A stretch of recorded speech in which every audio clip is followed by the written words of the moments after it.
special meeting and work session for May 16th, 2017. Please rise and join me for the Pledge of Allegiance. I pledge allegiance to the flag of the United States of America and to the republic for which it stands, one nation, under God, indivisible, with liberty and justice for all. All right, we are going to start with a special meeting which has one agenda item on it. Okay, So sorry, I just I'm need going to call the meeting to order and have the roll call. Councilwoman Jeffrey, Here. Councilwoman Feldman, Here. Councilman Wiltshire, Here. and Supervisor Levenberg. Present. Just mix it up. Okay. All right, so we have some announcements. We have a jam-packed work session later in the evening, well, right after this meeting. I know everyone's excited to begin. We had a very busy week in our community as well, so I want to be sure to give a heads up to everybody about some upcoming events. First of all, if you are watching this live and have not yet voted on your school budget and school board trustees, drop everything and head to Ossining High School for the Ossining School District, or Todd School for the Briarcliff School District, to cast your vote for school budgets and school board members. Library and proposition. In Ossining, you will also vote on the library budget and library board trustees, and there also are some propositions. The polls are open until 9 p.m. tonight.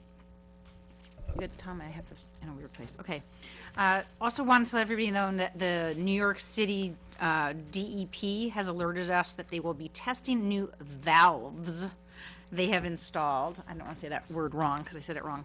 Somebody thought I said something else last night. They're new valves for the new Croton Dam, and this is going to affect the flow of the Croton River. I know it's supposed to get very warm this week, so if you or anyone you know had designs on swimming in the river this week, or kayaking or fishing, please remember that today through Thursday, you should avoid the Croton River for these activities. This coming Thursday, May 18th, is going to be a whirlwind of activity in Ossining. The Ossining Documentary and Discussion Series will host The Hunting Ground at the Ossining Public Library's Boudars Theater on the 18th at 6:30, with a panel discussion to follow. Be sure to catch this free event that addresses some frightening trends taking place on college campuses, I believe, regarding sexual harassment. Also, Thursday, the 18th, is opening night of Westchester Collaborative Theater's run of the Maltese Babka, featuring mystery, intrigue, and baked goods at their brand new spot at 23 Water Street. Thursday's reading will take place at 8 p.m. There are additional seatings on Friday and Saturday at 8 p.m. and a matinee on Sunday at 3 p.m. And that Sunday show also includes a Q&A with the playwright and director. Learn more and get your tickets at wctheater.org. I'm sorry to say the event is BYOB. Bring your own babka. Okay. Thanks, Maddie. That was Maddie's joke. Okay. On Saturday, May 20th, the Ossining Historic Cemeteries Conservancy will be hosting their second gravestone cleaning of the year at Historic Dale Cemetery. No experience is required, just a willingness to learn and maybe get a little soggy and a little dirty. I've participated in a couple of these, and it's a lot of fun and very rewarding, and you get to see the gravestones really clean, and you can read all of these historic epitaphs when you're finished, so it's really wonderful. I recommend it. Meet at 104 Havel Street at 9 a.m. for a fun morning of community service. If you cannot make it to the cleaning but would like to help get ready for the haunted hayride in October, Fern Quesada needs help organizing the hayride's storage materials at Cedar Lane Park from 9 a.m. to 1 p.m. on Saturday. Please call or text her at 914-414-9909 so she can have breakfast to satisfy all the volunteers. Community service credit is available. On Sunday, May 21st, support the Clearview School by running in their annual 5K. Sign-in begins at 7:45 a.m., followed by the Kids Fun Run at 8:45 a.m., and the Trail Run/Walk at 9 a.m. The race starts at the Joseph Caputo Community Center and takes place on the historic Old Croton Aqueduct Trail.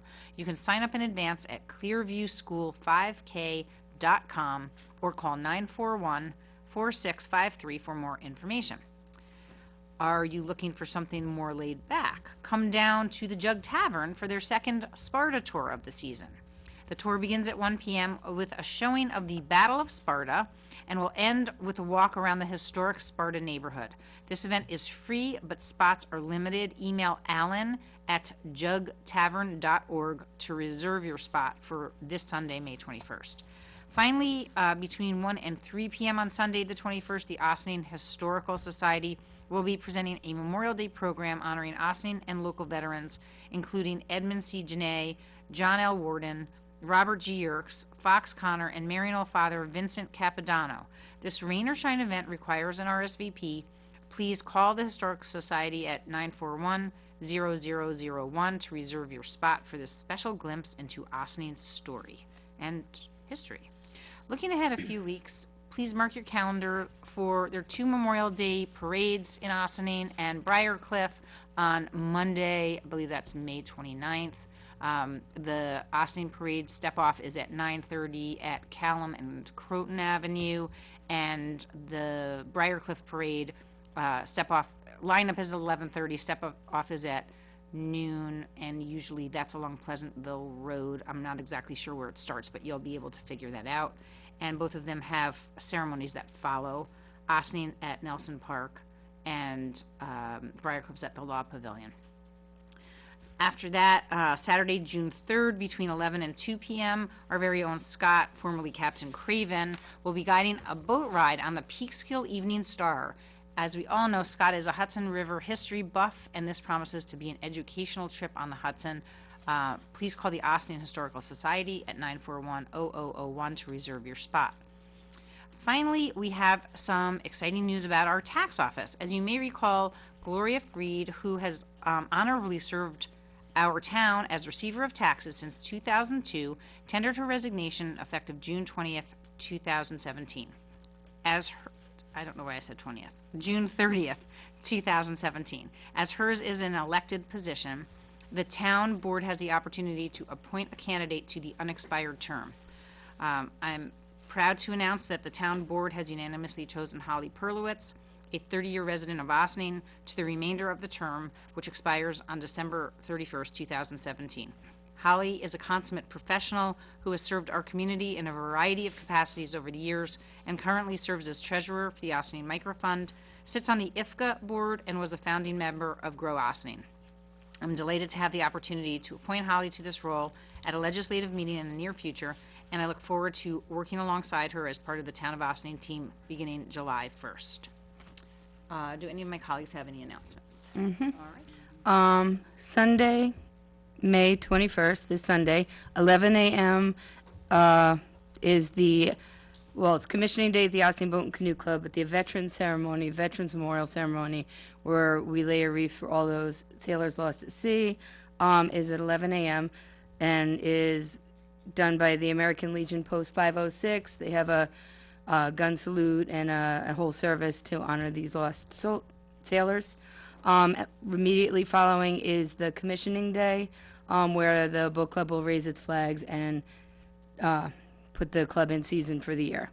Also, aren't we unveiling a new ambulance? That is on Sunday, the Sunday, 21st yes. at 1 o'clock Right. at the Ossining Ambulance Corps. We are unveiling a brand new ambulance, and it's dedicated to Dodge, I believe. dedicated to Martha Dodge. And I believe it's Volunteer Ambulance Week, and they'll be having games and events and activities. So I hope to see everybody there. That's May 21st on Sunday. Maybe somebody can help me out with the date, but isn't downtown Village of Ossining having a light the tree night? 27th, That's a Friday. Friday of Memorial Day weekend, Memorial Day weekend, May 27th. the 27th. At 7:45 p.m., they are going to be lighting the trees. They've done a tree lighting program downtown for all the tree wells and beautifying to have an inviting downtown, which we always ask, to have. And so that's going to be at 7:45 because otherwise you can't see the lights. So that's why it's a little late. But I think there's going to be dining and shopping and music and it's a great way to enjoy your neighbors and your neighborhood and your community. and see the new lights. Thank you. You can still adopt a tree well, right? They're still doing that That's program. right. You can adopt a tree well. I want $199. Yes. for 2 years. So 200, and I mean, I'm not all for 199. It's $200 for 2 years, and you can adopt a tree. So that's kind of cool to be a part of that. It is. Yeah. That's great. Thank you for reminding us. Anybody else? Good. All right. All right.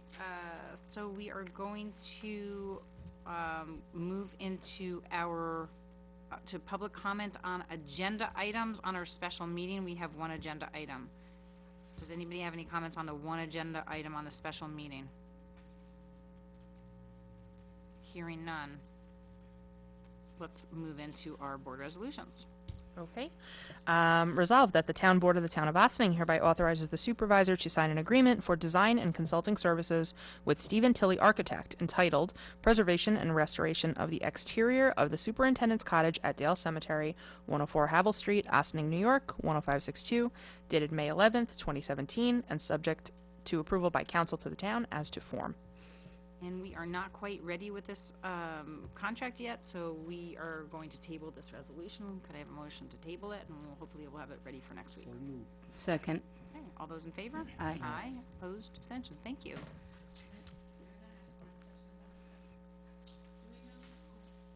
Just in general, when this work does assumingly begin, who might be the one to oversee that, how that is progressing? Because there was something in the contract about, keeping the costs down and, even though we know the scope of work, but just, So it will be a combination. I mean, we can certainly have Paul Frioli oversee it, since he is our town engineer.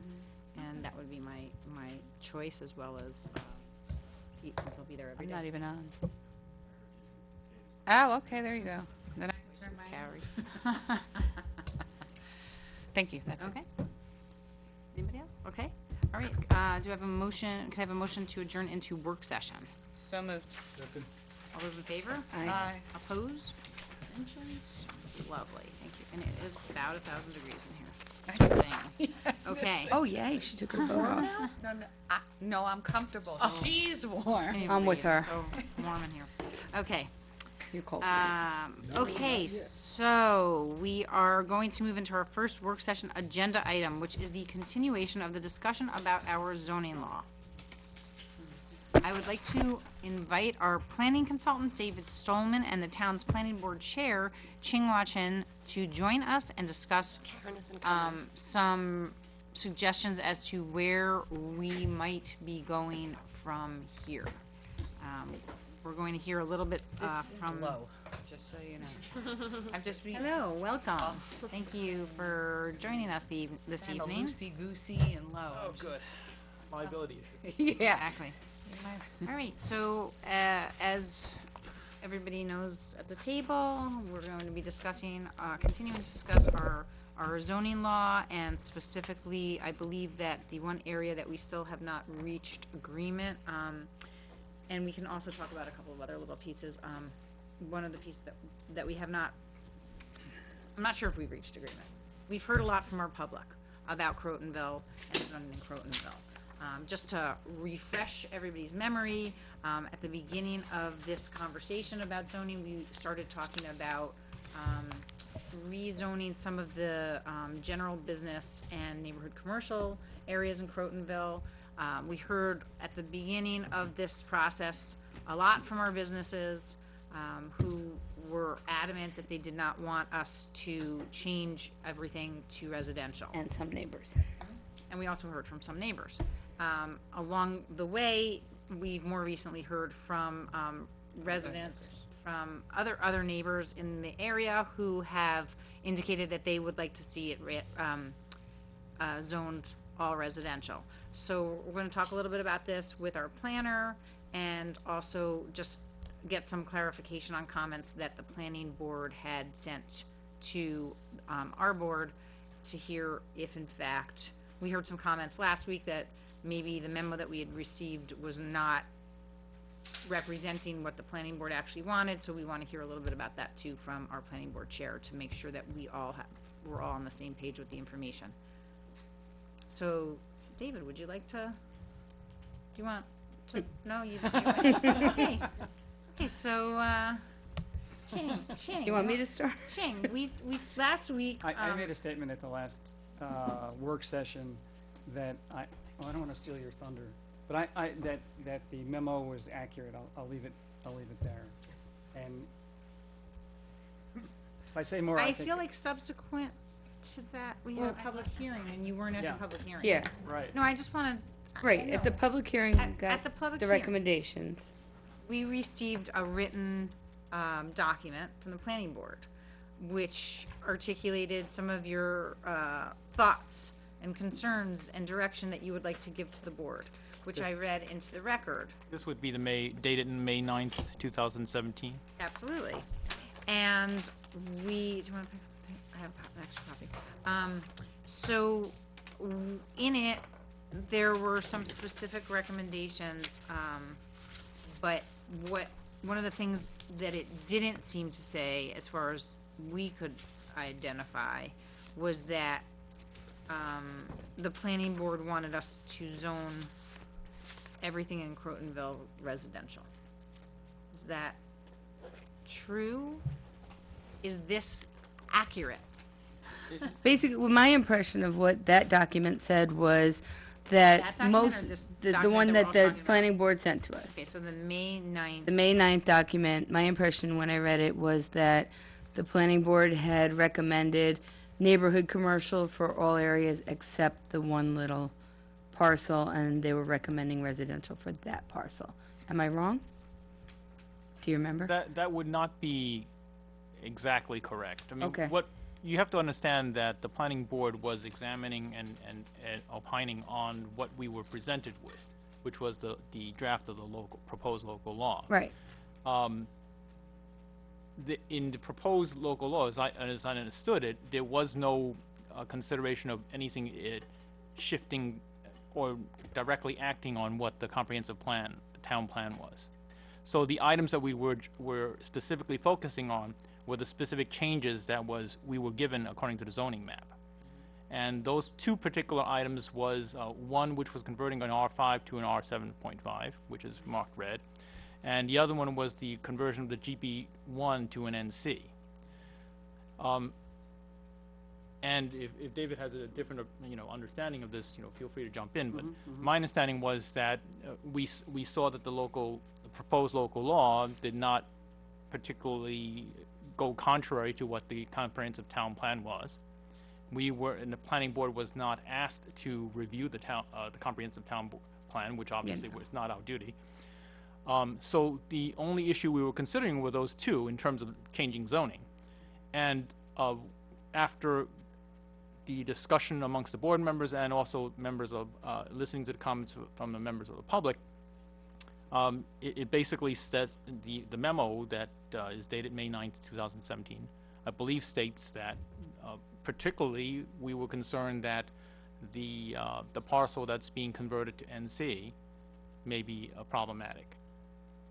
But other than that, No, I think it's the GB1 parcel up there, just north of the NC, the yes, proposed right. NC, on the bend of the road, yeah, the so-called Fiorito parcel. And that's addressed on page 2, number 1 on page 2.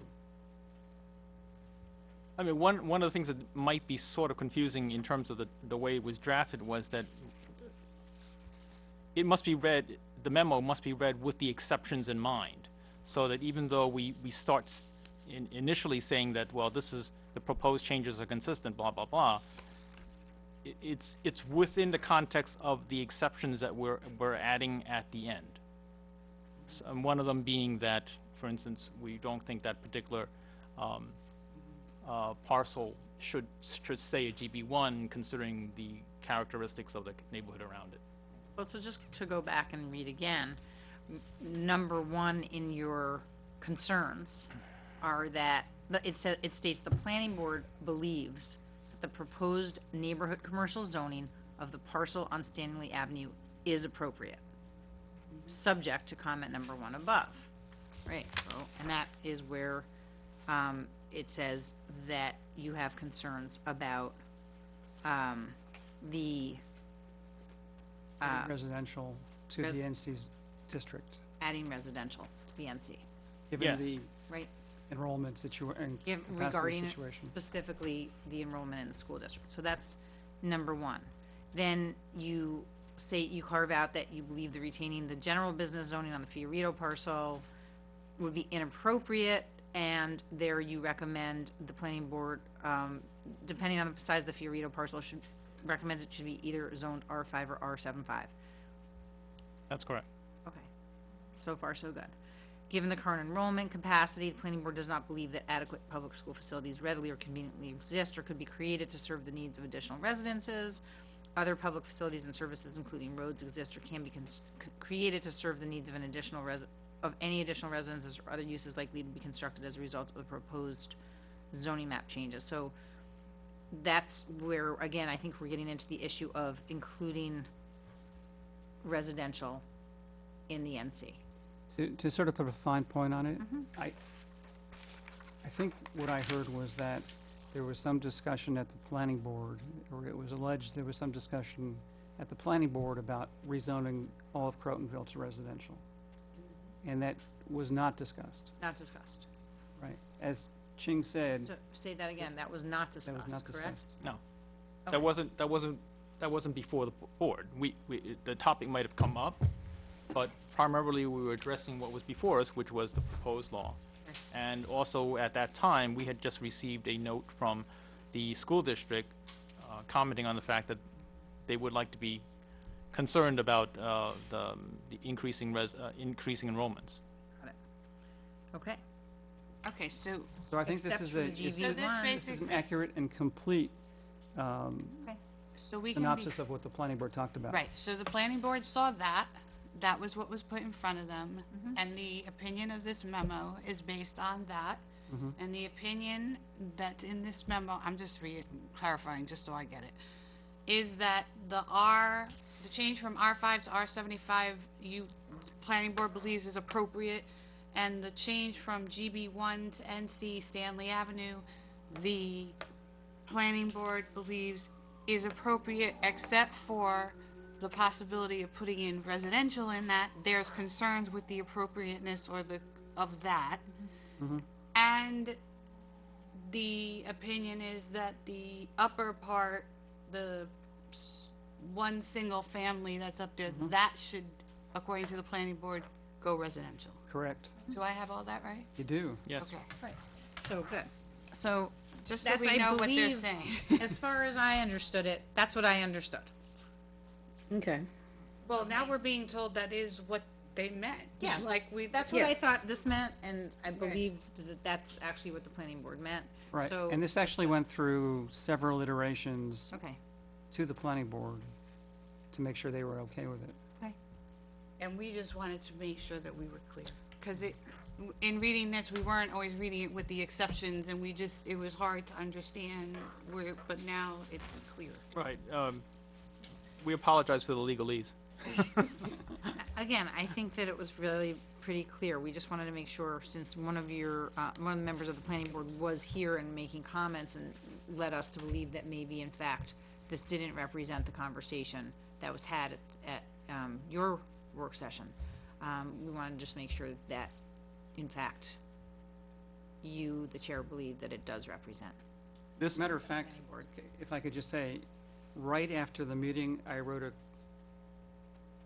contemporaneous memo to myself, sort of like Comey did.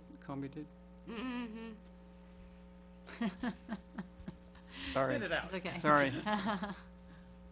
I've been listening to the Right, news all day today. Right, okay, so you wrote that, and, I think it's very accurate, okay, despite what was said at the public hearing. okay. and this final version of the memo has been distributed to the rest of the planning board members, and I haven't heard a comment Okay. coming back saying that there's something inaccurate to it. All right, fantastic. That's great. Does anybody else have any questions for our chairman, planning board chair? So you don't think a move from GB to NC is a good one? I don't think that a move from Oh, they GB to do. NC with residential in NC is a good one. Because remember, NC didn't Are you have talking about for residential. the Fiorito piece, or? No. No, they do. They absolutely said they do. Okay, but they don't want Believes us to that the include- proposed neighborhood commercial zoning of the parcel is appropriate, Right. Subject- But has subject to concerns comment about. one. Okay, Comment They didn't which want is the us to concerns about, include the okay. residential in it because of the school district. And perhaps, just to make it clear, our comments about whether it's appropriate or not to be appropriate to add residential uses is merely that we question it based on the fact that we have before us the school district telling us there's a problem. Right. Right. Now, if, for instance, we wouldn't want to suddenly, and this is off the side, that if someone suddenly decides that we want to have a massive residential there or massive development, that would create more problems for the school district, that is not something that we had considered either. But we just wanted to make sure that this was something, that the point that adding residential uses is not an automatic, Okay, okay, exactly. okay. Yeah, with all the proposals, honestly, that are before us and building going on, this 3 acres is probably not the, Exactly. the straw that's gonna break. There are many other projects that are gonna ask us for a heck of a lot more kids in the school district, and that's a much bigger conversation. And I don't think you could put a large development anywhere that No. doesn't fit in any of the zoning Right. anyway. Yeah, my- It's just- Right. The we're streets are still- not designed for My it. thought process is I would like to help this neighborhood transition toward residential. And I thought that the NC was a great way to do that because it's not really profitable to take down these huge warehouses, which are very profitable, and make a single-family house. But I feel if you had the other uses, then maybe if it was mixed use, that it would encourage somebody to start transitioning the neighborhood more toward a residential neighborhood. And That's without just my doing a, thought without process. doing a market analysis, the way we've broadened the NC district gives lots of opportunity for residential and other things as well.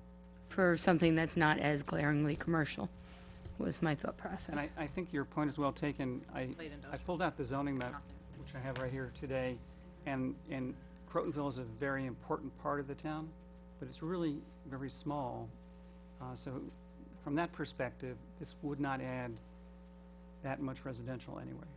Yeah, but it's So it's in one other of our words, family We're just going back neighborhoods. to the notion of including residential in the NC district.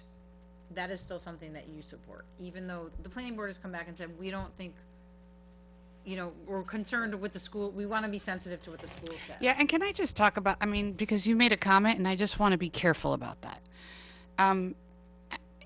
There's a whole lot of conversation, to your point, and to the school district's point, with respect to residential development happening.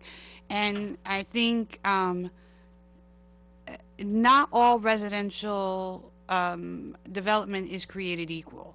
So there are, for instance, Harbor Square, which has been talked about, and that's not the town, it's the village, but whatever, it's one school district. So for this purpose of conversation, it's just one.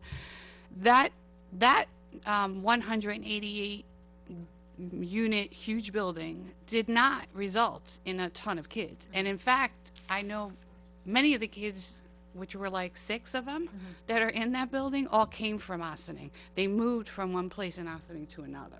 So there's a lot of that kind of thing going on. When we talk about some of this buildings, there's a difference in yield. But to the school's point, every one is another one in another class that starts to bust a seam. But I appreciate that you're being sensitive to them, because I think that that the school needs the planning boards on both the village and the town to be sensitive. But you're right. This area is its own unique character and a hugely important part of the town. And I think what we've been continuing to try to do is take a look at a comprehensive plan that, while as a guidance, is also 15 years old. And the world has changed in 15 years in terms of, because look at it. Look what's happened to Ossining in 15 years. Look at what developments there have and haven't been, things that have left and come. There's been movement. It's dynamic.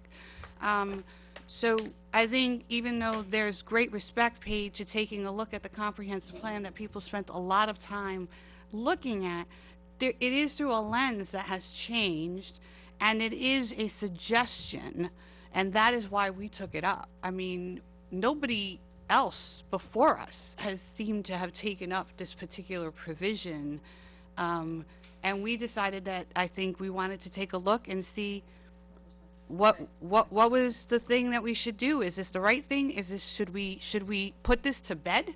Should we implement it as said, or should we take a look at what might help this particular neighborhood in a way to, you know, it's a breathing, living area that has speeding, but Yeah, we gotta talk about and we're gonna look at Yeah. some of the things we can do about that around the town. But you know, I just caution the whole conversation about exploding development and other things that are bigger and that they'll be, because they don't always yield what it seems like. It's not, you know, 500 pieces of unit did not necessarily yield a ton. Single family houses yield children.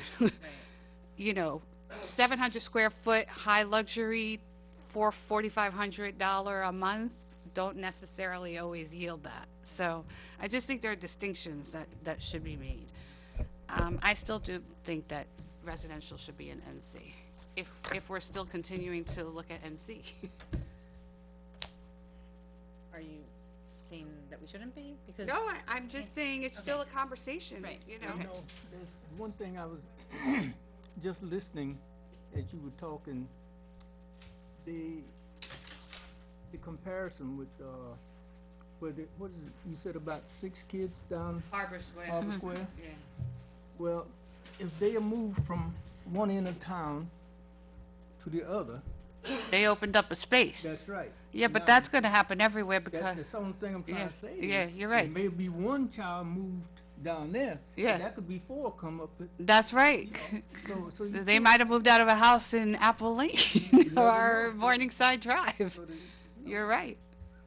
So you can't actually go by where they are now, Right. because people are they buy houses. Well, that's like we have the empty nesters who move and then they open up the house. I mean, that's just a part of the whole, Actually, I mean, it's part of interesting, life. yeah, because I mean, a lot of the way that the predicted number of students that would have come with, say, condominiums, for example,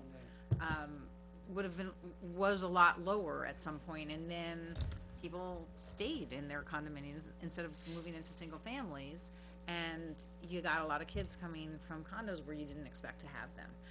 And, you know, that's something that the school districts have been trying to take a look at and see if there's any new metrics or measurements or tools that they can use to evaluate enrollment projections, because the enrollment projections they may have gotten at one point weren't exactly what how things materialized.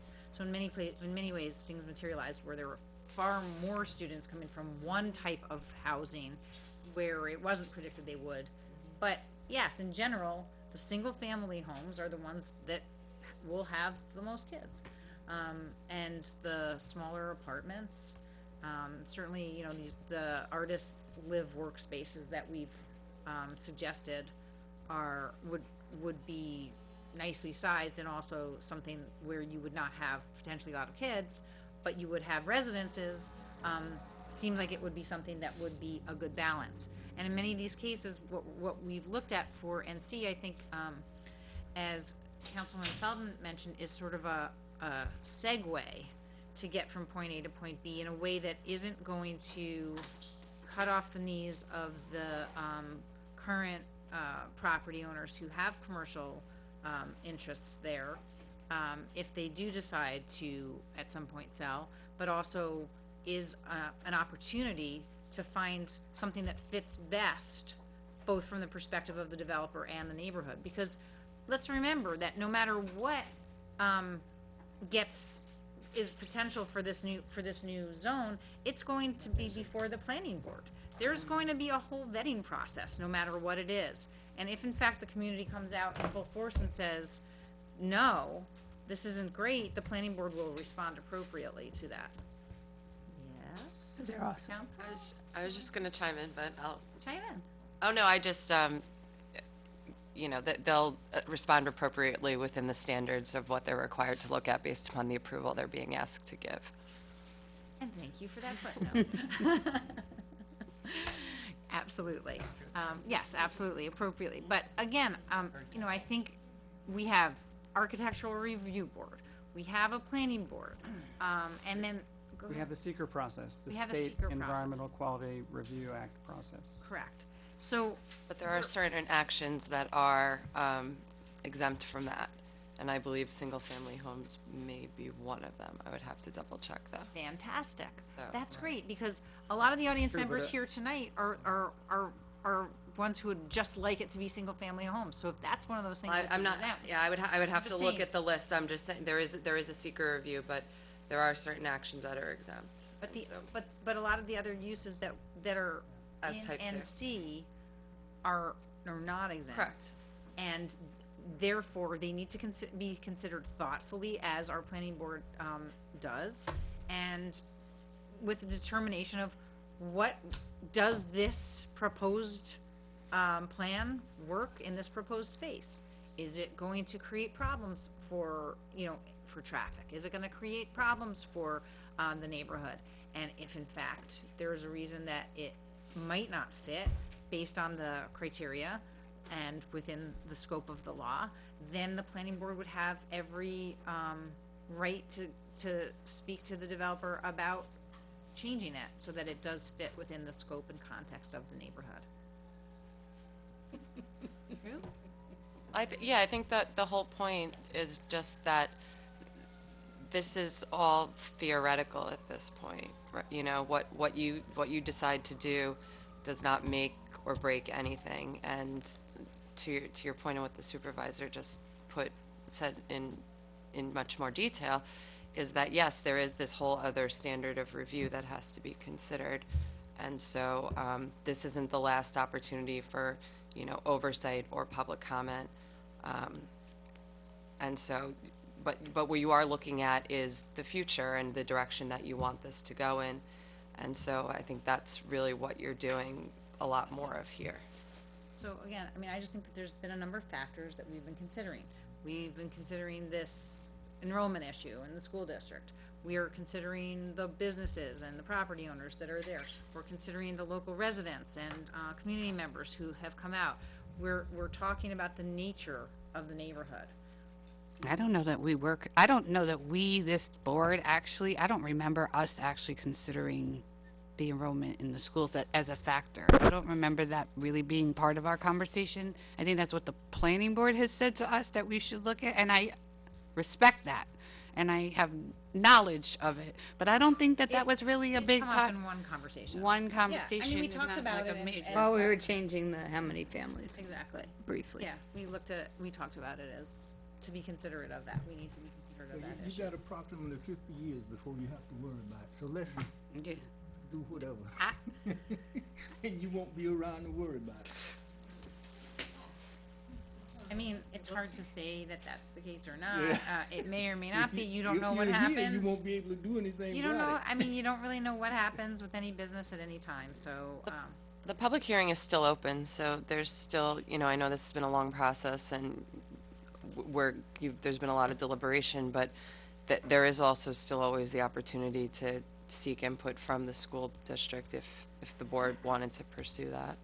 and the school district did send a letter to, I think, the village planning board, the town planning board, the village and town boards, specifically speaking about the issues of enrollment and, you know, looking at ways to, in zoning and planning, to try to reduce the impact on the schools. There is no doubt about that. But what I'm hearing from, what we've heard from the public, what we're hearing is that we're a teeny tiny drop in the bucket, in the bigger picture of, you know, some of the development that's happening in the village. And the And neigh- even though some of these bigger, developments aren't necessarily starting out with high numbers, that can change over time and there can be shifts.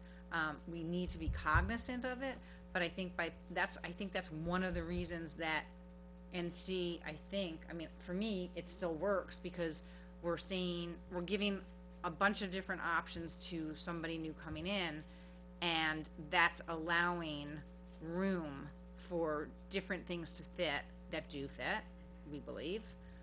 And that, but also giving an opportunity for residential to be in there, without necessarily overburdening and saying just 100% residential. That's just one of the Right, considerations. well, I feel like the NC gives it a chance. I think the neighborhood, or a lot of the neighborhood, I mean, that whole first crowd didn't want it, but a lot of the neighborhood would like us to transition to residential, like, they would like all residential. And the comprehensive plan was suggesting a shift toward resident, and I think this is I really think this is a good balance and a good step in that direction.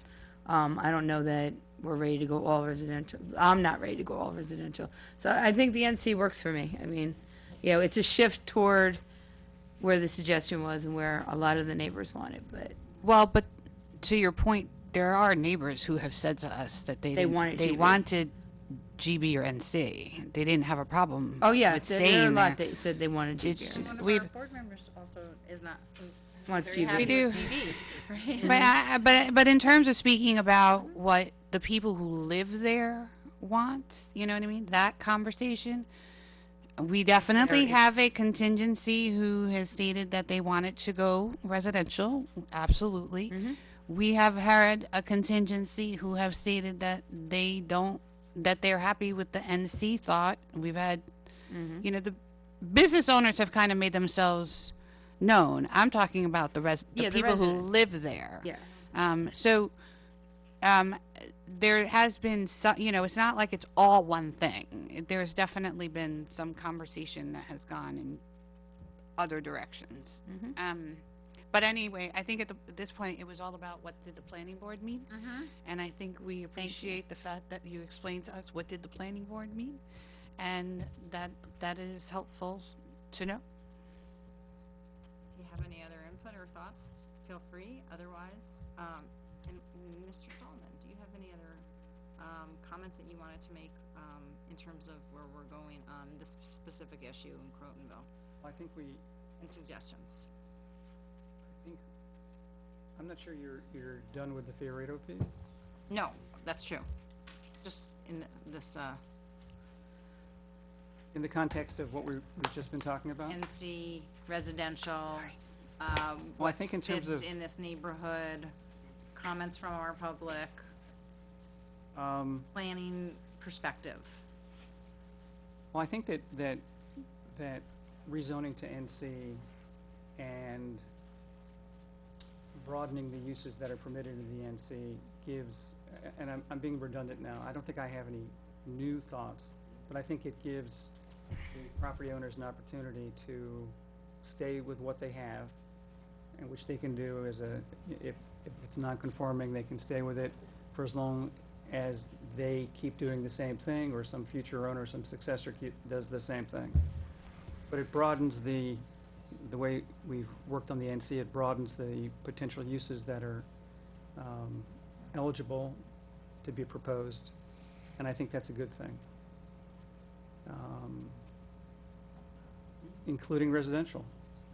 And we've provided for a variety of kinds of, mixed use, artist live work, single family, two family, multifamily. I think that we talked the planning board talked in its memo about the school district, because the zoning law actually says the planning board is supposed to hit on that subject and discuss that subject. But I think this is a very small part of the school district, and I don't expect that any additional residential that comes out of this is going to have that much impact relative to what's going on in the village and relative to the undeveloped and underdeveloped lands in the town. When you look at this, this Crotonville area, our Crotonville area, it really is very tiny relative to the size of the town. Very important part, but very small. I'd be happy to answer any questions you have. Well, so do we want to talk a little bit about the Fiorito property then? Are we good with where we are with that, with keeping that NC is where we left off? Or are there any other thoughts? Wasn't it GB? We left off at GB, Oh, it's GB. but after listening to the planning board, I'm, Okay, I'm sorry, at the last work We session. didn't, we left off at NC, actually. left off at NC, okay. Yes, I'm okay with NC. yes, the last, The public hearing? at the last, I thought we left Work off at session, GB. yeah. We had a you and I had a subsequent conversation. At the last work session, right? we didn't talk about changing it from, We didn't, but maybe it was in response to the public hearing, then we definitely talked about it. Maybe we didn't talk about it in work session. No. That's right, okay. So, all right, so then let's talk about the Fiorito property. Where we left off was that we were gonna leave it at GB. Right, that's where we left off. Subsequently, to the public hearing, we wanna talk about it again. So, anybody wanna offer their thoughts? Right, so, So- go ahead. Yeah. No, go ahead. All right. I'm happy for you. So subsequently to the hearing, I was listening to the public talk to us about how that particular parcel is the visual blockade from the residential to the commercial. And I drove back down there because I'm enjoying this neighborhood. And I went for a walk. And the way the land is designed, there's a curve there. And I can see the point where if that house were not there anymore, that there would be a visual, you would see the warehouses. You would see the Big Ten warehouses. And I hadn't really, when I had gone on the property before, and that cliff terrifies me still, and I think it's gonna slide any day, but that's just me. I can see from going back further from where the residents were talking about how it does kind of transition, it gives them more residential feel. So in reflecting on that, I can understand that NC might be the right choice for me, for the Fiorito property. I'm not willing, I don't feel it should go full residential. I think that limits the uses that property is just such a hazard for me. I mean, it's just so steep and so scary, but I can see, a two-family house there that would be tall enough to give a neighborhood feel, a residential feel to it, and still block off the visual of the warehouses beyond. So I would be willing to go to NC because of the aesthetics of it, which I hadn't really noticed until I went back and re-looked at that angle, which I think I showed you that picture. So NC isn't necessarily gonna result in a two-family house. No. It might, but it could It might, be something else. but it would probably be something that the planning board would have more of there would still be a screening requirement. It would still be, Not if no, it's not if it was It's NC. residential, no, If it's residential, no, okay. right? If it's residential, the screening, it's incumbent upon a business that would have been on another side of the residential. to be Right, screening it. okay. So if it's, right, All right, well, I still feel that what will end up there would be visually more appealing for the feel of the neighborhood. I'm okay to go to NC. I'm not really feeling residential. are you okay to stay at GB, or? I could be swayed. Where are you, Kim? No, We're at NC. I'm, Okay. I'm willing to, yeah. I also believe if we're staying in this context of, providing options, and abilities of what can be put there so that something can be put Developed there, that yeah. is not that house, which is, I'm not in good shape. I mean, I don't see how anybody could rehabilitate that in any way. Which is sad, because it's a nice house. It is a nice house. Or was a nice house. Yeah. I qualify that. So moving away from GB is moving away from this whole concept of trying to transition what can be there. NC moves in that direction, I think, in the realities of, what can be put, what will be put, what will be developed versus just leaving it. You know what I mean? And So, you know, I think that's definitely the move over. So, yes, I mean, I think the last time we thought we would leave it GB. And I think we listened enough and saw enough and thought enough and have moved over, although the planning board thinks that we should go residential. I just don't see anybody buying that house, investing in retaining it, investing in the retention needed to, I mean, I looked at it again, there's a huge tree and kind of at the edge of the property, at the edge of that cliff, and underneath it is a whole washout. There's just a little root system holding it. So it's like another 10 feet about to slide down the hill. And, you know, I just can't see any single family, somebody who wants to put a single family home, I can't see how that's financially viable to take down a house, retain that wall, stay, you know, I just don't see that as, it's got a beautiful view, but I just don't see that as something that's actually going to happen, that a bank's gonna loan for that. I mean, it's just way over the to build a single family home single family home would not be worth what it would take financially to, so I can't see So a let me bank ask- backing it. I'm gonna be devil's advocate. Go for it. Why is that our issue? Because we want that house, I that, mean, I yeah, get it. I'm worried, asking- yeah. For very many reasons, I think. I understand, I'm just trying to say, I think it's If- our if issue because I somebody- think that to zone that in a in a financially non-viable way, impractical way to do it, that nobody's ever gonna develop it and it'll just continue to slide down and, you know, breed whatever that animal was that I saw going in there. So, you know, I was with you when we. I don't know what that animal was. No, And I know. I mean, again, I think We were that not this is a intrigued. it's a balancing act. Sure, it would be great if, you know, it were easy to rehabilitate and put this. If I had a beautiful magic wand and made it beautiful, House back and, you know. yeah, back it's a really and pretty house when you look at it pretty closely, house, but, and, you know, the obviously it was there stonework for and many the- years, but, all right.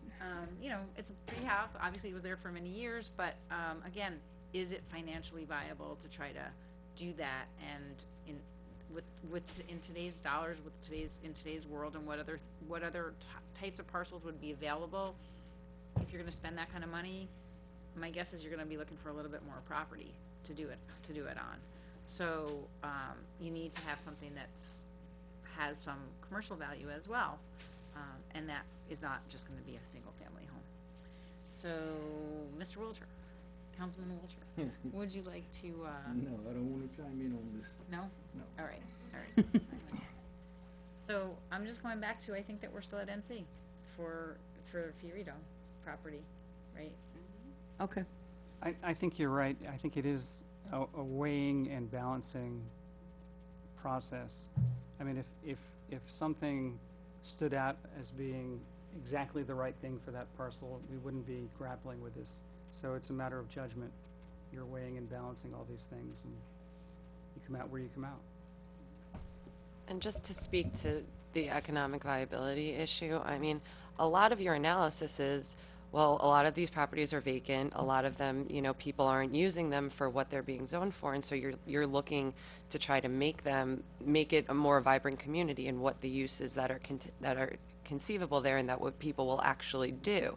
And so in doing that, you know, you do implicitly consider what the demand for is in that neighborhood and what someone's willing to do with these specific properties in these specific locations.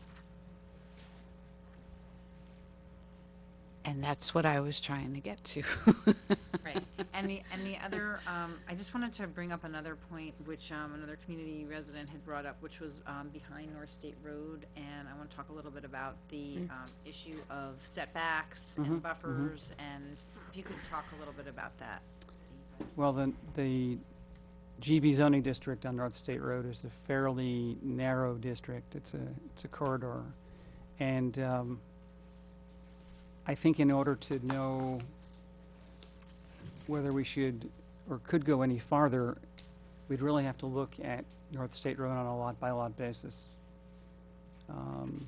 which I don't think was done before that recommendation was made that you're talking about.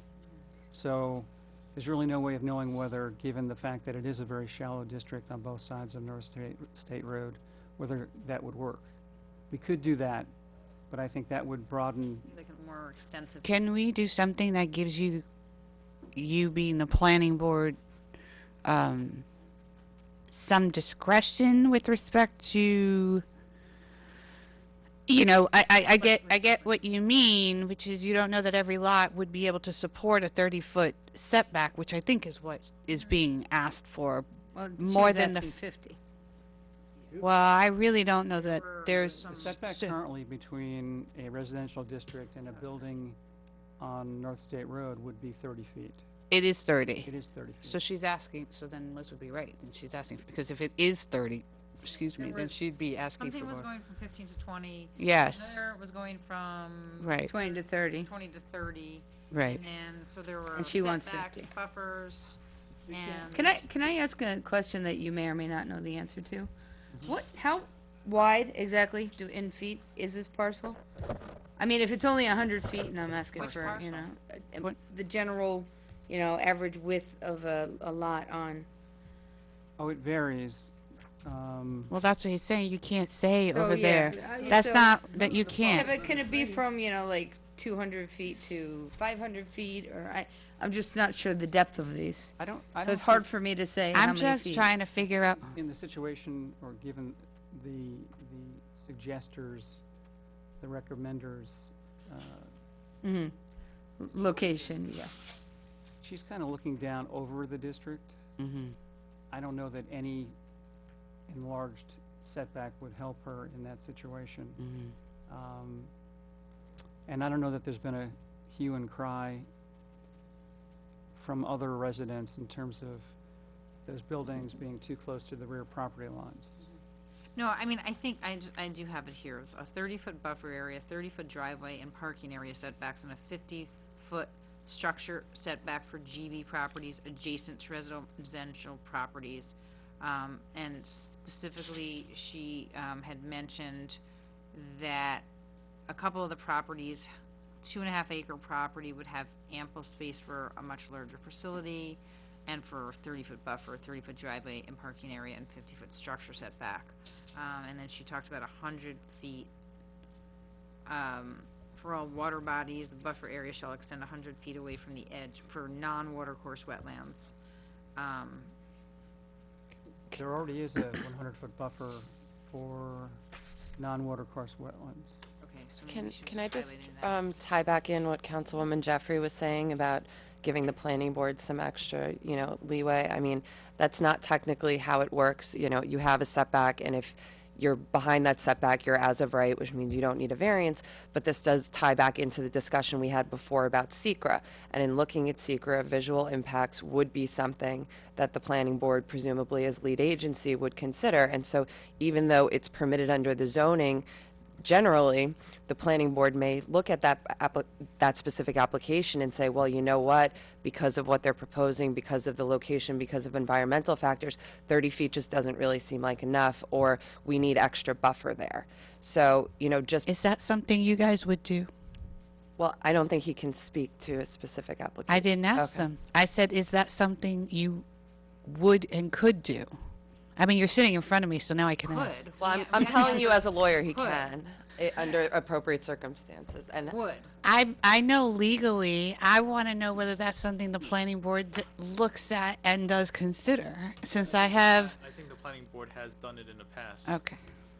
I Right. mean, I'm just asking, if I've got you guys here, I'm gonna ask you to your face. The other question, I think somebody had made a suggestion of having something that actually had to do with the size of the parcel. Yeah, percentage. Or, so it was a percentage versus a hard, fast setback. So for a larger parcel, you could conceivably have larger, greater setback. And for a smaller parcel, you would stay within the smaller setbacks between. Percentage of parcel. I don't know, I'm not a planner, so I couldn't say how feasible that is from a practical perspective. Yeah, you could have a sliding scale, but in a way, you're penalizing somebody with a larger piece. He's gonna have to have larger setbacks just because he has a larger piece of property. Regardless of what they may be building, they may be building the exact same thing. I think this could be the subject. It seems like we're getting very close to the end. extending the moratorium. This could be a subject of an additional study after you finish Sure. this. We could, I do have a map, a fairly large-scale map of all the parcels on North State Road. We could study them. We could think about the sliding scale. We have talked about North State specifically and wanting to get into more depth, but not, But but unless- wanting to get out of this moratorium. so Unless you want to prolong Yeah, this I process. don't think we do. No, that's a Right. good suggestion, is to have, you know, a Okay. subsequent conversation past what it is, and, Yeah, the zoning law is a living document. mm, And there are other places where it could be improved as well. And actually, I was going to mention at some point, I think I had mentioned that we were named a clean energy community by New York State.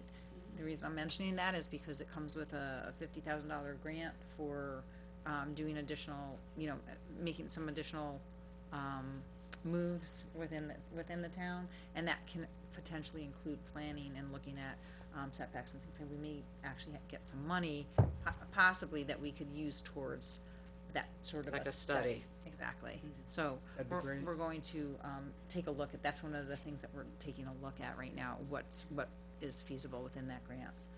Okay, So, good. Okay, so I think, you know, again, I think that we're at a good place, at least my understanding is from the board that we're in a good place.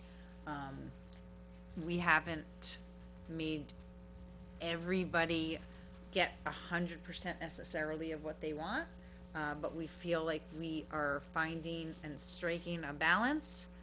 So I'm hopeful. I know that we're going to hear more at our public hearing next week. But I think for right now that we can close our conversation on this topic for the work session for this evening.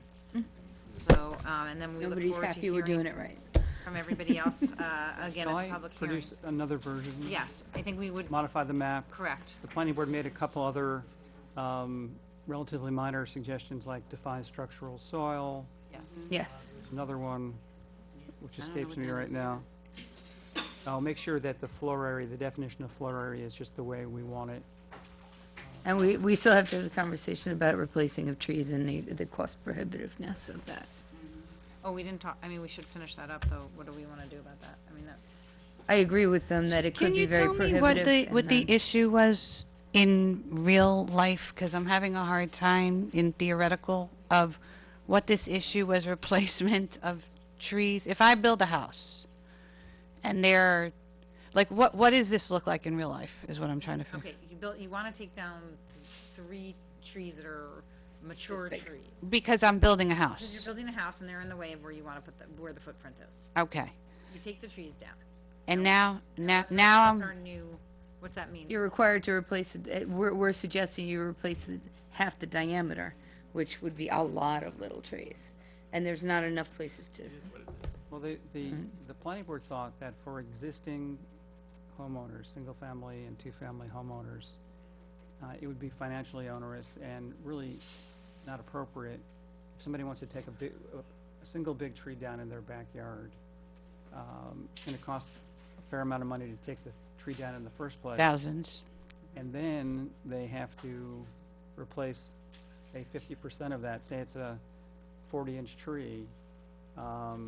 They've got to, it's going to be expensive then to plant new trees or to put money into a fund for a 20-inch, the equivalent of a 20-inch tree, or 2 10-inch trees, or 10 2-inch trees. It's just going to be, and maybe you have good reason to take that tree down in your backyard. Maybe it's keeping the sun out of the yard.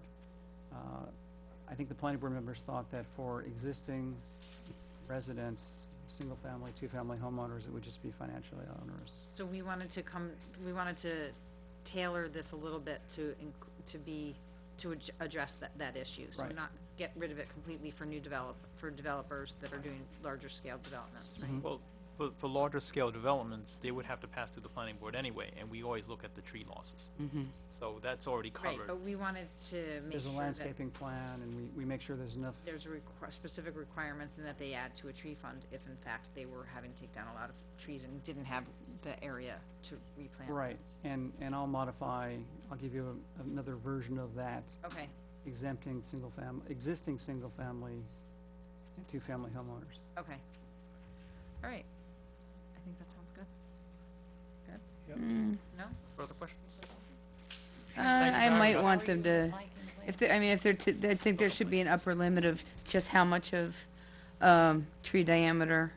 I mean, not necessarily that they have to replace it, but that they have to, you know, if you're taking down X amount of tree, I think you should have to talk to the planning board about it, or somebody. I don't Building think you should department. just, It's the building department, right? Right, currently, they're already required to They get a still need permit. to get a permit, okay.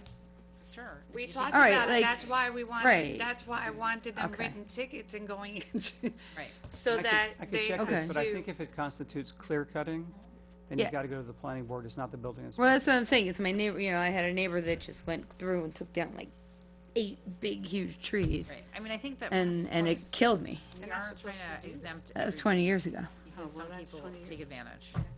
now they have, that's But why. now I want to understand the process of if somebody comes to a property next to me and wants to take down, you know, 10 big trees, where are the protections? Where do they go to the They planning have board? to Do they go to the building department. And if the building department feels that it's too If much they're, of a clear cut, then they would refer it to the planning department? no, I think the building department just says, Go ahead and take No. your trees down? no, they say no, which is what they've done. Okay. They say no. Clear cutting is defined as the cutting, killing, and/or removal of more than 10 trees, each having a DBH of 6 inches or greater in a given lot within any 12-month period. And then I think that changes the approval authority from the building inspector to the planning board.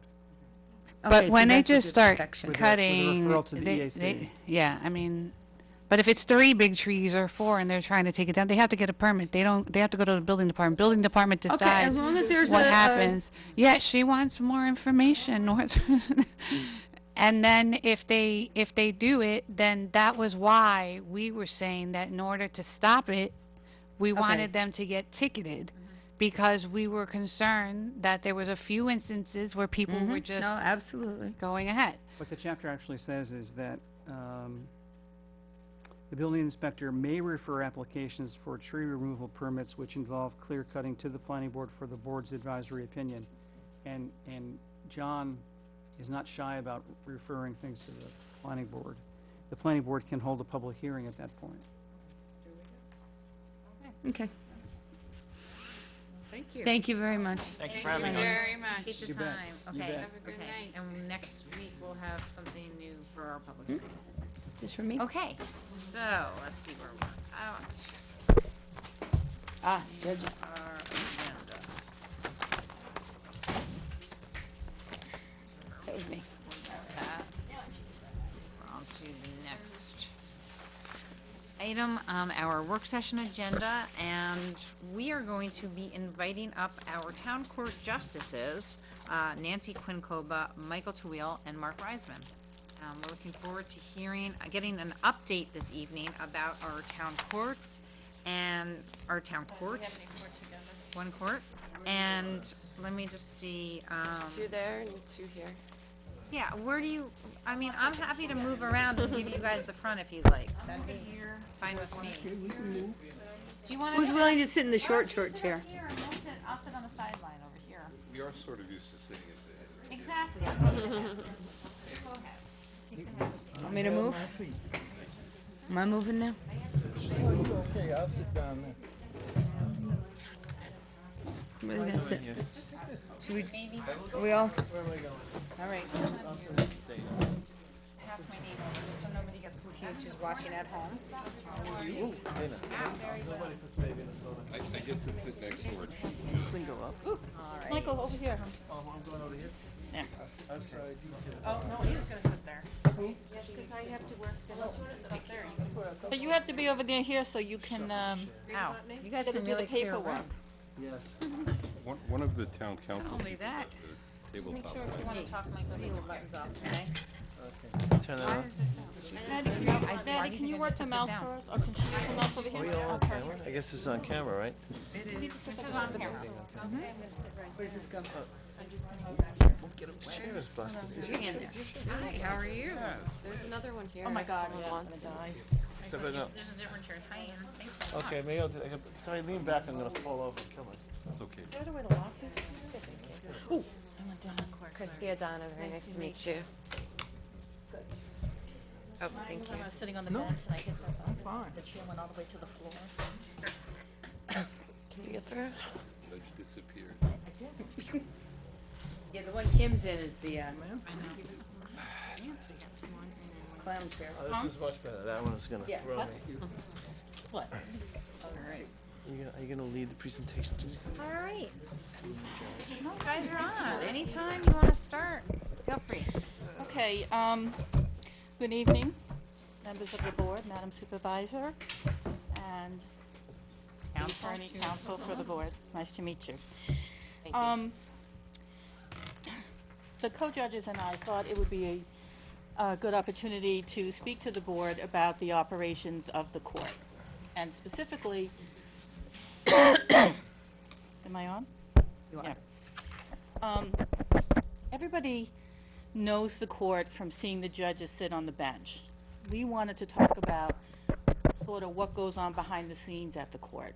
So we thought we'd give a presentation so we could show what it takes for us to put on a calendar on a given basis and what our clerks do on a daily basis. So people become more familiar with the operations of the court. So that's the basis for our presentation tonight. Would you mind all just giving your names for the Oh, We don't have sorry. your at name home? tags. We should have thought of grabbing them. Good evening, I'm Judge Nancy Quinn Koba. I've been an Austin Town judge, this is the 8th year. I'm Judge Michael Tawil. I'm in the middle of my 5th year on the town court. I'm the most inexperienced judge. I'm Mark Reisman. I'm in my 2nd year. And my name is Ann Malone. I'm a court clerk at the Ossining Town Court, and I've been a court clerk for 10 years now. And she knows more than all of us. Yes, she does. No, I don't. And part of the reason we're doing this is to highlight our staff so everybody can see who really gets it done on a daily basis, which is the wonderful staff that we're blessed with in the Austining Town Court, starting with Ms. Malone. Anyway, so as a practical matter, if we want to, are we on the first page? Yep, I'm on the Kind of first hard to page. see behind me. Well, you guys wanted the head of the table. I did not ask for the head of the table, you said it. I always tell my children to have eyes in the back of my head so I can see that. I don't know how else My to children to are- get you the screen, so. No, We You could have- just say you have next it right in slide. front of I'll you. just stay with what you have in all front. here. I'm working it on the Okay. mouse, Nancy. Okay, so, generally speaking, the types of matters that are heard in the Austining Town Court are criminal matters, misdemeanor charges from inception through conclusion, and we also have preliminary jurisdiction for felonies, which means we arraign on the felonies, we hold felony hearings if necessary. A lot of them times they get pled out or they get referred to the county court. Obviously, we hear vehicle and traffic tickets, moving violations, and equipment violations. We have civil jurisdiction for claims up to $3,000, and also landlord-tenant matters, which are unlimited in terms of rent that may be owed. We have small claims that we handle, as well as parking violations and village ordinances. So that's the scope of our jurisdiction in the Austining Town Court. If I may? Yes, you may. Okay, so when Judge Koba talked about criminal matters, for example, when I leave here, I have to go down to the court because someone has been picked up on an arrest warrant, and we are required to arraign those people within 24 hours of the time that they're brought in and processed.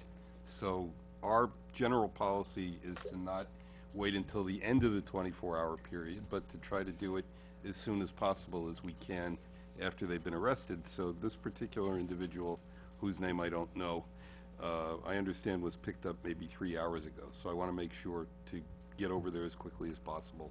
It's better for everybody if we do that. If bail has to be set and the person can't post bail, it's better that he or she goes to the Westchester County Jail for the evening as opposed to staying in our lockup all night. So I just think it's important that in addition to the regular day calendars that everybody knows about, on a regular basis, we are working on off hours that aren't so well known. Sorry to interrupt. Just to add to what Judge Reisman said, those arraignments can happen at any hour, at any day. And when we are a duty judge for a particular week, 24 hours a day, we can get a call saying that someone's been arrested and we've got to come down.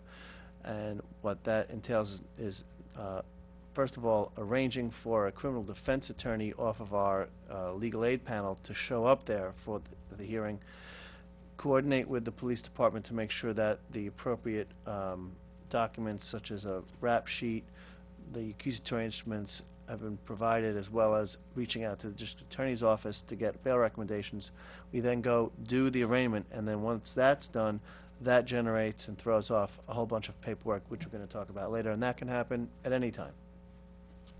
Yeah, and also, with some of the hearings that Judge Koba was talking about on criminal matters, sorry to maybe interrupt, which I shouldn't have done.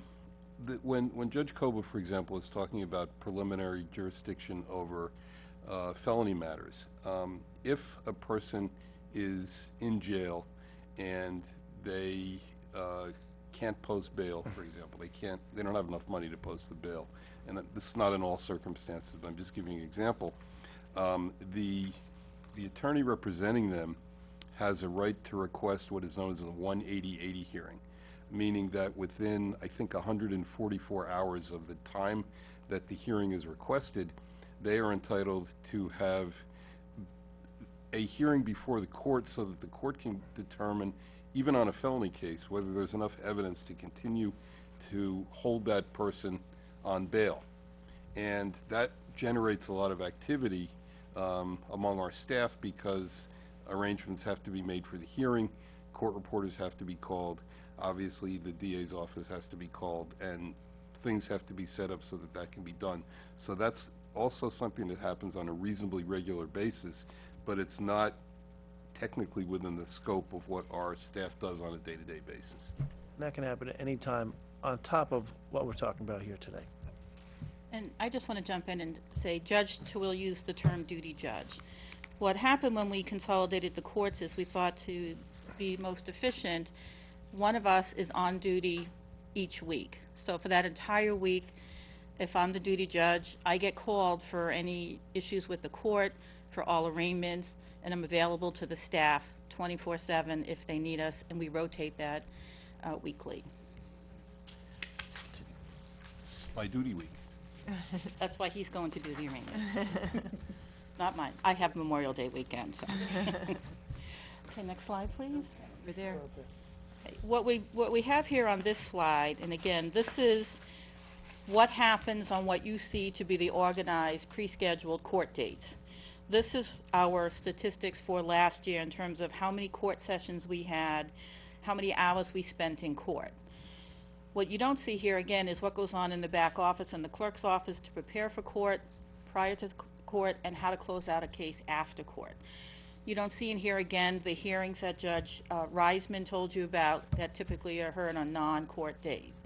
You don't see in this statistics the trials that we have, which are typically, again, not on our regularly scheduled Tuesday day. They're during the day on other days. So in addition to this, the courtroom is in operation fairly regularly outside of our regularly scheduled court sessions. And you know, just taking a look at it, you can see basically criminal day and building code day is our sort of our mainstay. That is really one of the things that creates the bulk of the work, creates the bulk of the paperwork, and has the bulk of the courtroom schedule. In addition to the civil cases, the VT, the vehicle and traffic law, parking and small claims, and just on the right side of the slide, you see just the general numbers of hours just spent in court last year for those different types of cases.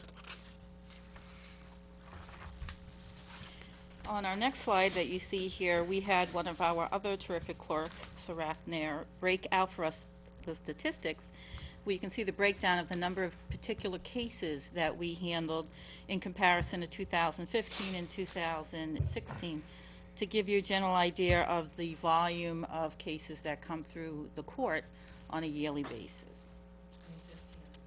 2015 is blue, and you can see there we have general criminal 923 cases last year, 137 DWI cases, which also is criminal. Village ordinance about 242, civil, about 339, and 4,400 vehicle and traffic matters.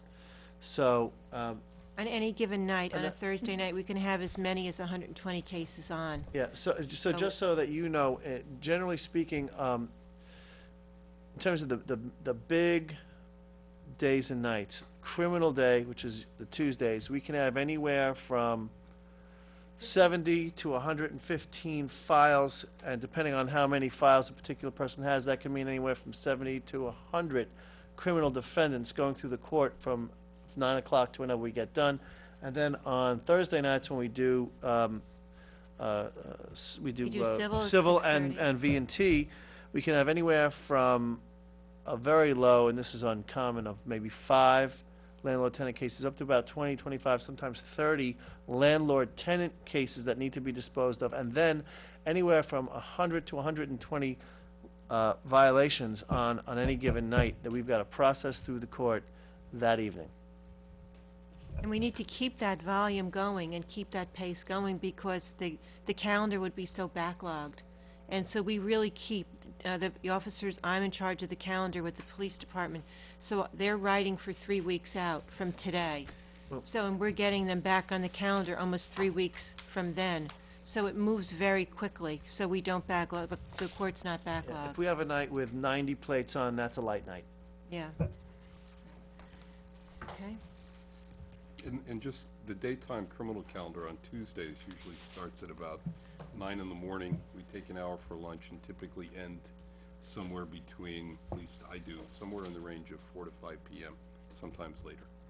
And that's pretty much solid going through without any other breaks. Yeah. Okay, so our next slide just gives you an example of the cases that we've closed during those 2 Next years. slide. Oh, Here we are. Closed cases, right? okay. That's we have closed cases and open cases. And you can see the numbers are roughly the same, just in terms of cases in, cases out. So, when we took over the court, we had an enormous backlog from the village court within a year and a half. Yep. We were able to catch up to that backlog, get it down to 0, and now we have essentially no backlog. Am I right on that? We're about 3 weeks out. Whenever Yeah. somebody gets a ticket, they have Which 3 is- weeks to answer. Which is essentially current. 3 weeks, so if somebody gets a ticket, They'll be seen 3 weeks from the day they get That's the ticket. vehicle and traffic. Yeah. Criminal, it's no, usually- I understand. Because I remember years ago, somebody getting a speeding ticket and not getting a call for a year and a half. Yeah, that does not happen anymore. That, yeah. Mm-mm. That does not happen The person anymore. was not me. Okay. Okay. I was waiting for that disclaimer. Which one are we on to now? I think it's defendant cited. Well, no, Oh. Judge Koba's on a different page, so Oh, no, I'm I going didn't, by you her didn't do page. defendant cited. So the next slide is defendant cited and seen. This gives you again the amount of people that were seen. These are criminal, right, Ann? And no, these are all tickets. Okay. So this just gives you an idea of the volume of people, either criminal defendant, vehicle and traffic defendant, code case defendant, small claims that's being cycled through the court on any given month. And you can see it goes, the high has been 500 cases to a low. The lowest in December is 187 people coming through the court. on any given- We I only have suppose. two. We only have two two, or um, 2 Oh, yeah, weeks. that's because we We cut only meet that. the first 2 weeks in December. That's because we have, Because we have to close out our books at the that's the last. only reason why it's less, because we have half the court days. So you can see the amount that we have going through. Is there any way to know overall, not generally breakdown, what percentage of these cases are Ossining residents versus people coming through? That we generally do not track. Yeah, we don't. You don't know. We don't keep those statistics, and we probably shouldn't. I'm not asking you to keep statistics. I'm wondering if you, off your head, know that generally the people you're seeing in your courtroom are from here, or whether or not there's a mix. Well, certainly in the criminal day, there are unfortunately what I guess we would call regulars. Some people that we've seen more than once, and they are people who are unfortunately coming into continual contact with the criminal justice system. And those people that we do know because of the repeated contact with the system, we know that those people are local. But in terms of people who will have maybe one case or a vehicle and traffic case or something like that, we generally do not know that. Although the information is available to us, speaking for myself, that's not really something I'd look at, generally speaking. I don't know about my other judges. I would say that generally speaking, most of the cases are local, except for V&T cases, because there's a lot of tickets issued on 9A. So those tend to be people passing through. But obviously and parking, you might have some difference. I don't see those so much, so people visiting. But like your criminals tend to be, because it's a crime that's committed in the jurisdiction, they tend to be Austin, not always. And obviously landlord-tenant, they're residents, and civil tends to be someone either living here or a business operating in Austin. Yeah, I would say the vehicle and traffic law tickets, like speeding on Route 9A, cases like that can be people from all over the place. Some of the other types of vehicle and traffic law tickets, like going through a stop sign or something like that, tend to be more local residents. And the vast majority, as Judge Koba said, of the people charged with crimes are local.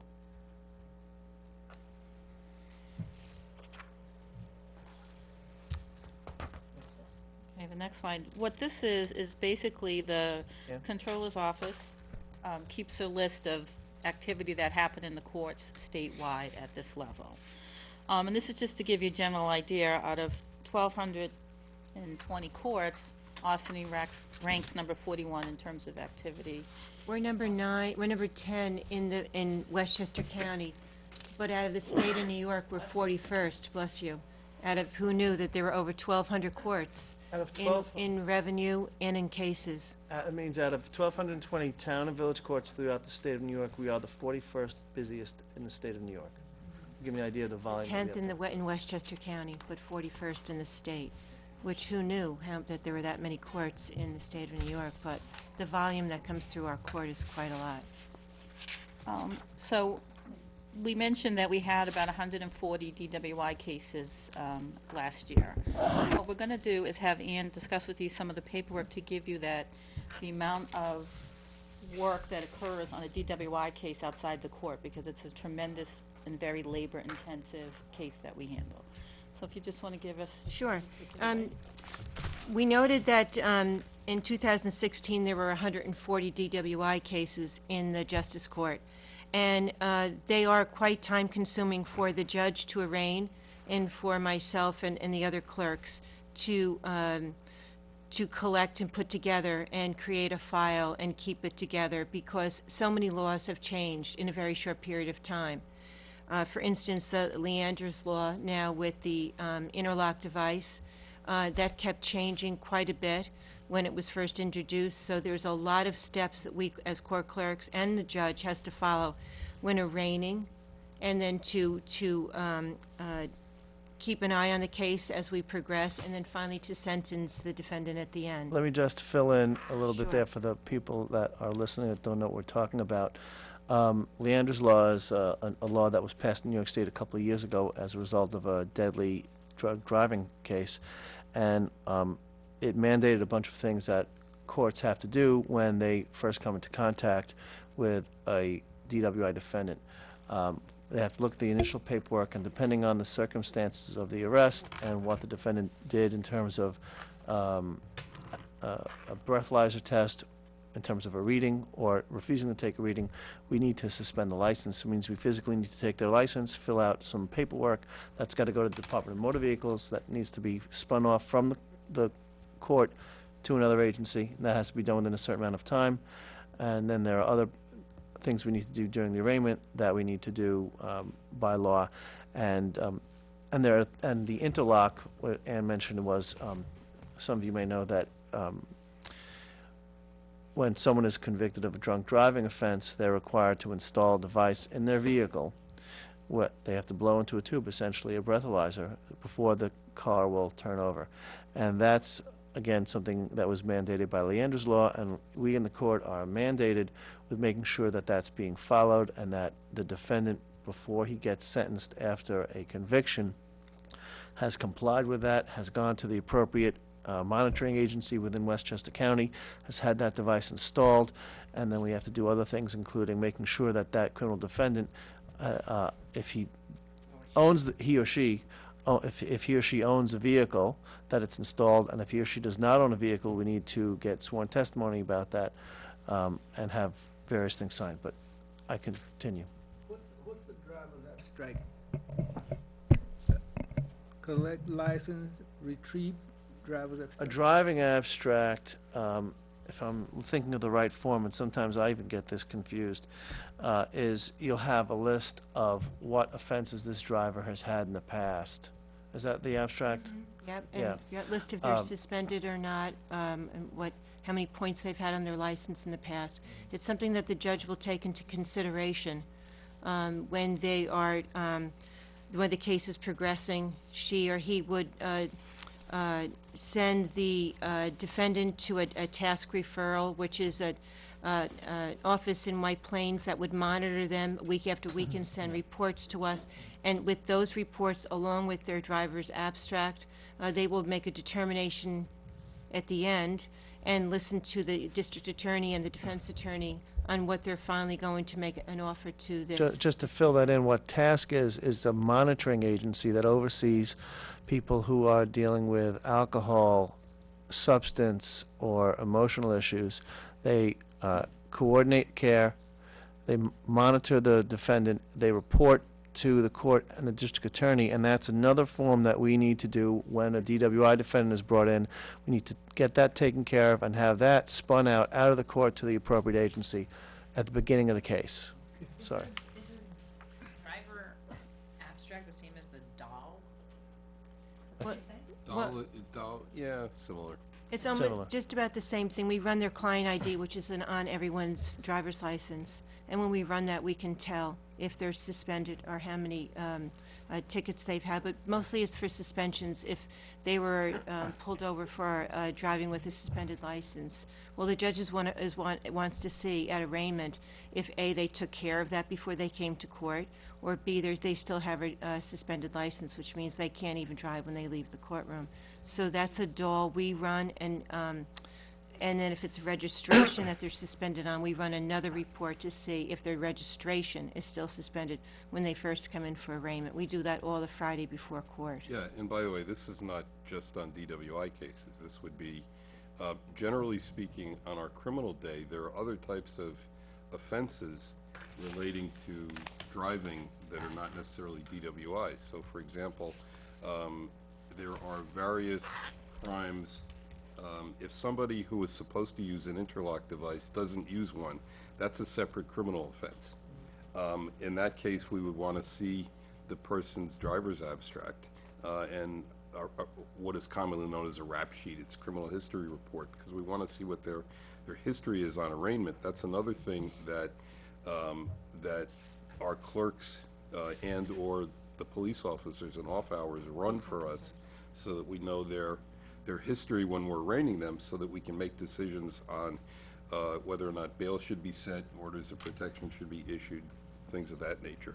And if you drive with a suspended or revoked driving license, that is another separate criminal offense, and we need to see on an ongoing basis whether the issues that cause the license to be suspended, or even a registration to be suspended, have been cleared up, because that helps us decide how the case should ultimately be disposed of. Quick. Do you run the driver's abstract for all traffic infractions, speeding, whatever, for all cases to see if they have habitually been speeding, or only for the Are you criminal? talking on criminal days or vehicle and traffic? Vehicle and traffic. No, we don't We do run not. that. That's the prosecutor. If somebody's before you with a speeding ticket, do you look and see if they had 10? We generally don't have that. No, not usually. The prosecutor runs something like that, so he knows what offer he's going to make to the person by looking at their driver's So history. somebody looks at their record before there's an offer Yeah. and a decision. That's an option the prosecutor has, Now, yes. getting back on track with the DWI, The option is there. yeah, Yeah, the logistical problem that we have on vehicle and traffic night, which is Thursday evening, is that we would have to run 100 or so driver's abstract reports every evening. I don't even know how much time that would take. That's something that you would be able to answer. As I very think well. you're going to see, we're pretty tight on time during the week. So I want to get back on track with this. The So- reason why we talked about this one was because DWIs, even though we do get so many other different types of cases in our courtroom, this one of the more DWIs one. seem to be the most time-consuming, and it is for the judge to arraign, to monitor each week, and for us as court clerks in the back office to keep track of. And also the forms that have to be filled out. Yeah. If there's a plea entered and they have to be sentenced. Are quite a Very, bit. very time consuming. So, Ian, if you look back, there's all the other, number 4 in the left column, you have different forms you've got to fill out. And again, every time we generate a form, we don't do it just for fun. That's got to be spun out to a different state agency, either DMV, probation, or whoever it is, and that's got to be done within a certain amount of time in a certain way. And then we, of course, collect, if someone is going to be suspended, we collect the license and do that, and make sure it's safeguarded. And then we schedule what's called a hardship hearing sometimes. And that, I just had one just last week, and that is if a driver is arrested for a DWI and their license is revocable, they have the right to ask for what's called a hardship hearing.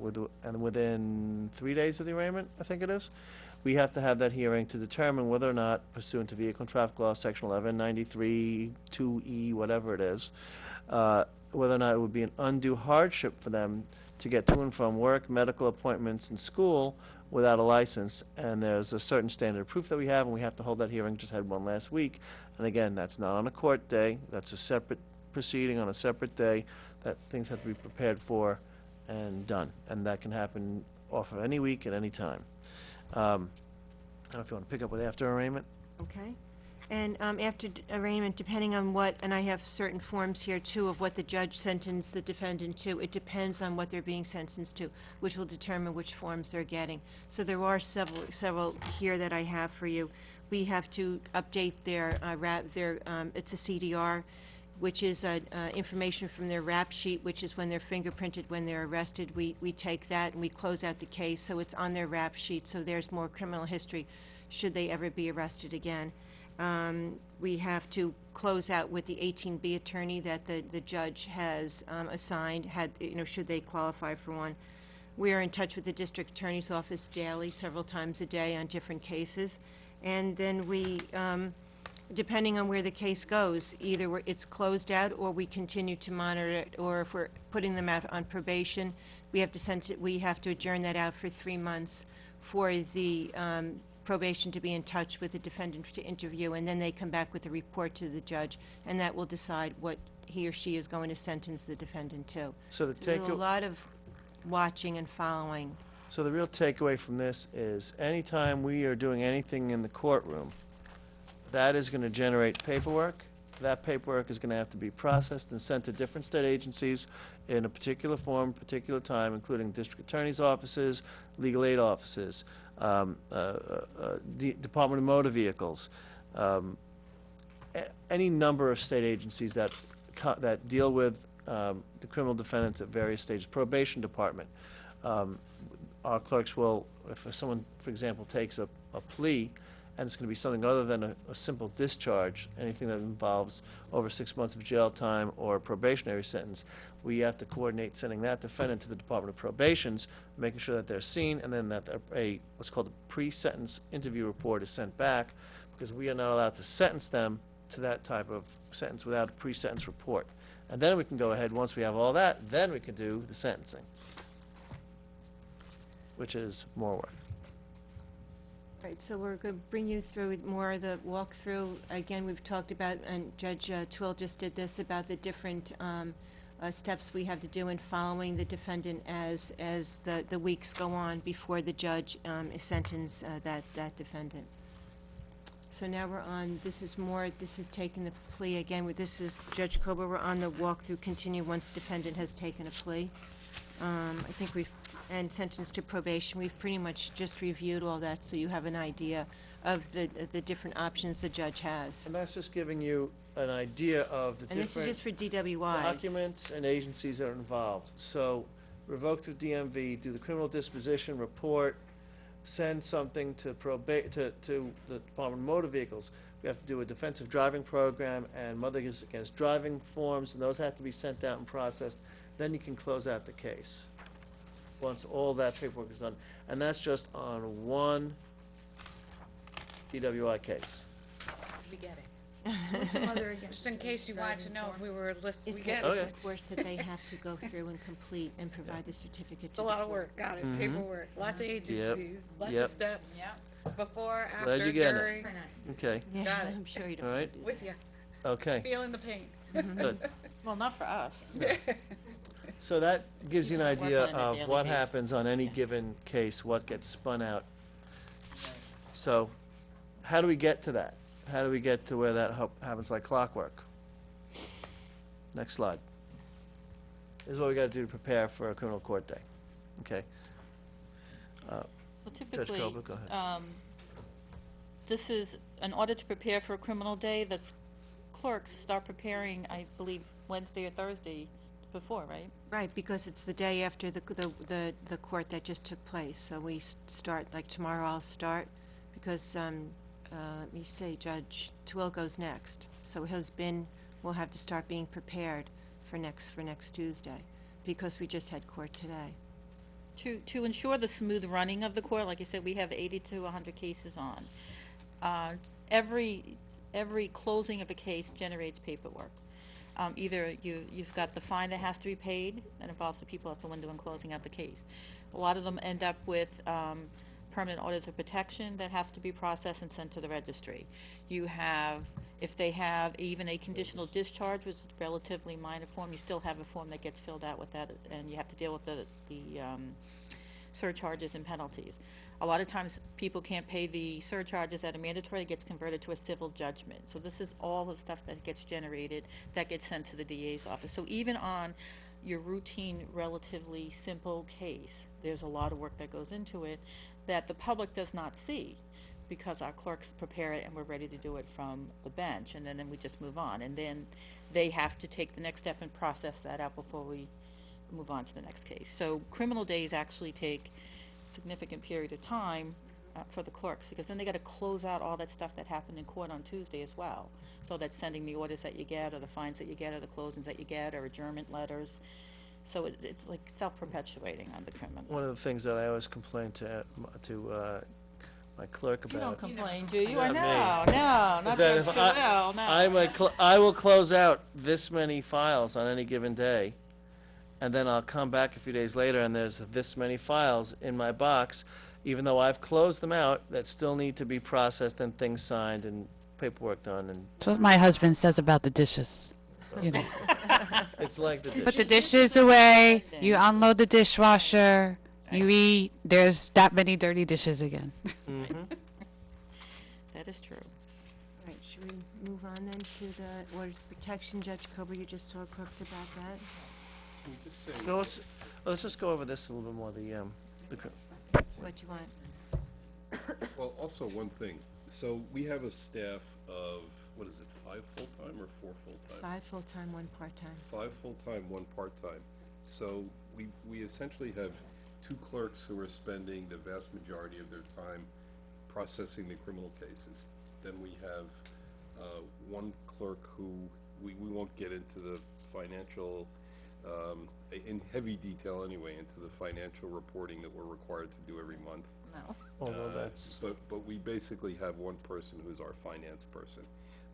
We also have to make sure that if bail's collected and it's collected in cash, that it has to be put in a safe, taken to the bank. So in addition to everything else, these are ongoing day-to-day duties. We have to make a deposit to the bank 3 times a week, so I have a police escort that takes me Monday, Wednesday, Friday, up to the Mapac Bank. Maybe you don't want to tell people when you're going.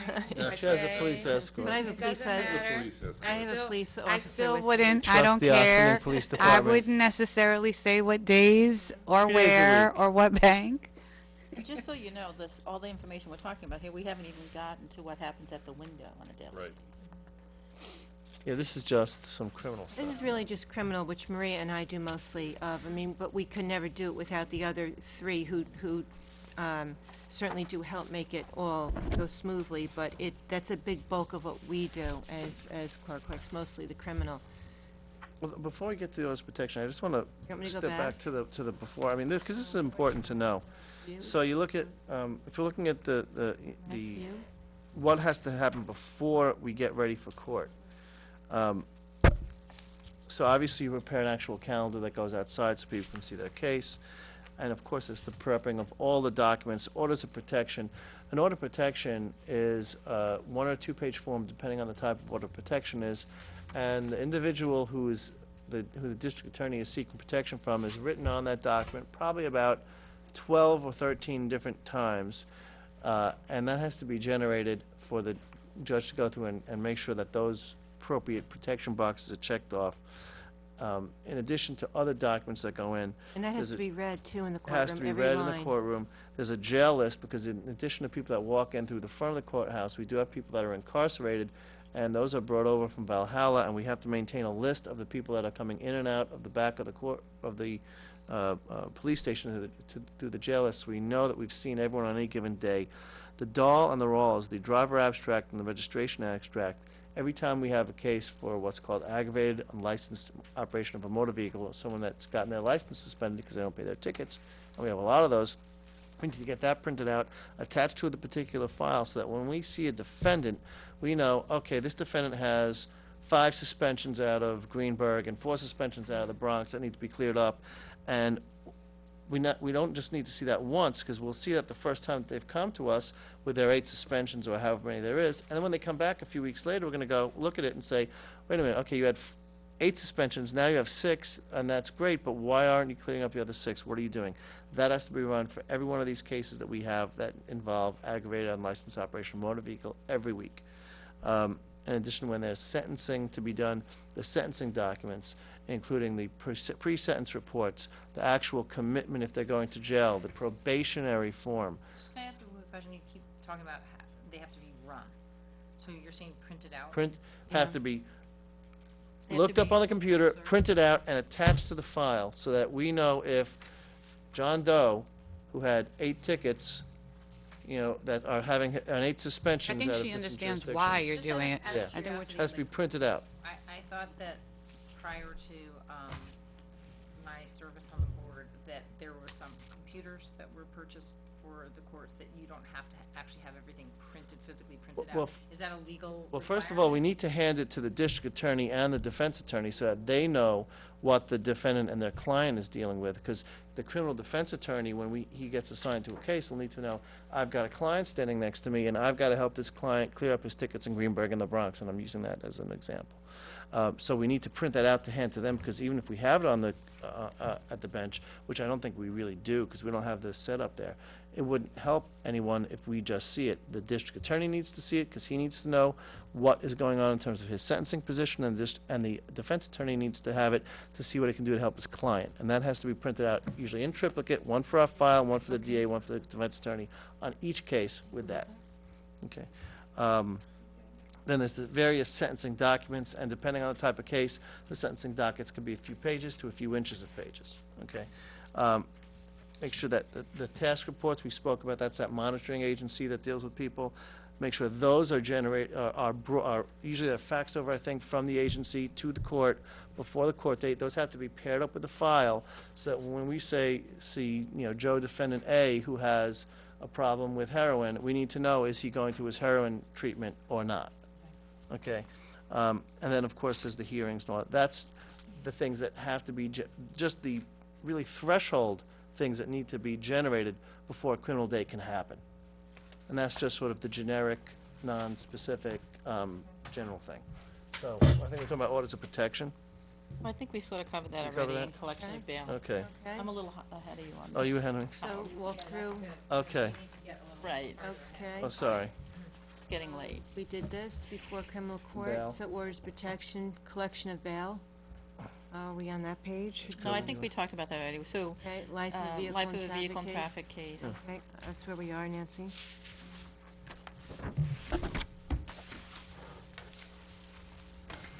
Judge Kova, would you like to? Yeah.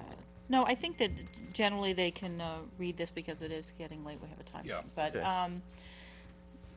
a ticket, like anything else, requires the intervention of the clerks. You have to open the ticket, they have to notify the defendants, they send court letters. If they take a payment at the window, they have to do a transaction, they have to do receipts, they have to close it out. That is a separate transaction entirely from what we've been dealing with in terms of the court. If there are no shows, they have to scofflaw, we tell them to scofflaw the individual. That has to involve going through the DMV.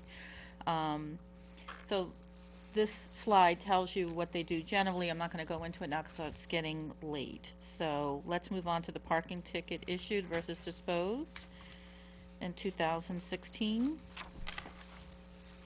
This gives you a general idea of the parking tickets that are processed through the court that were processed in 2016.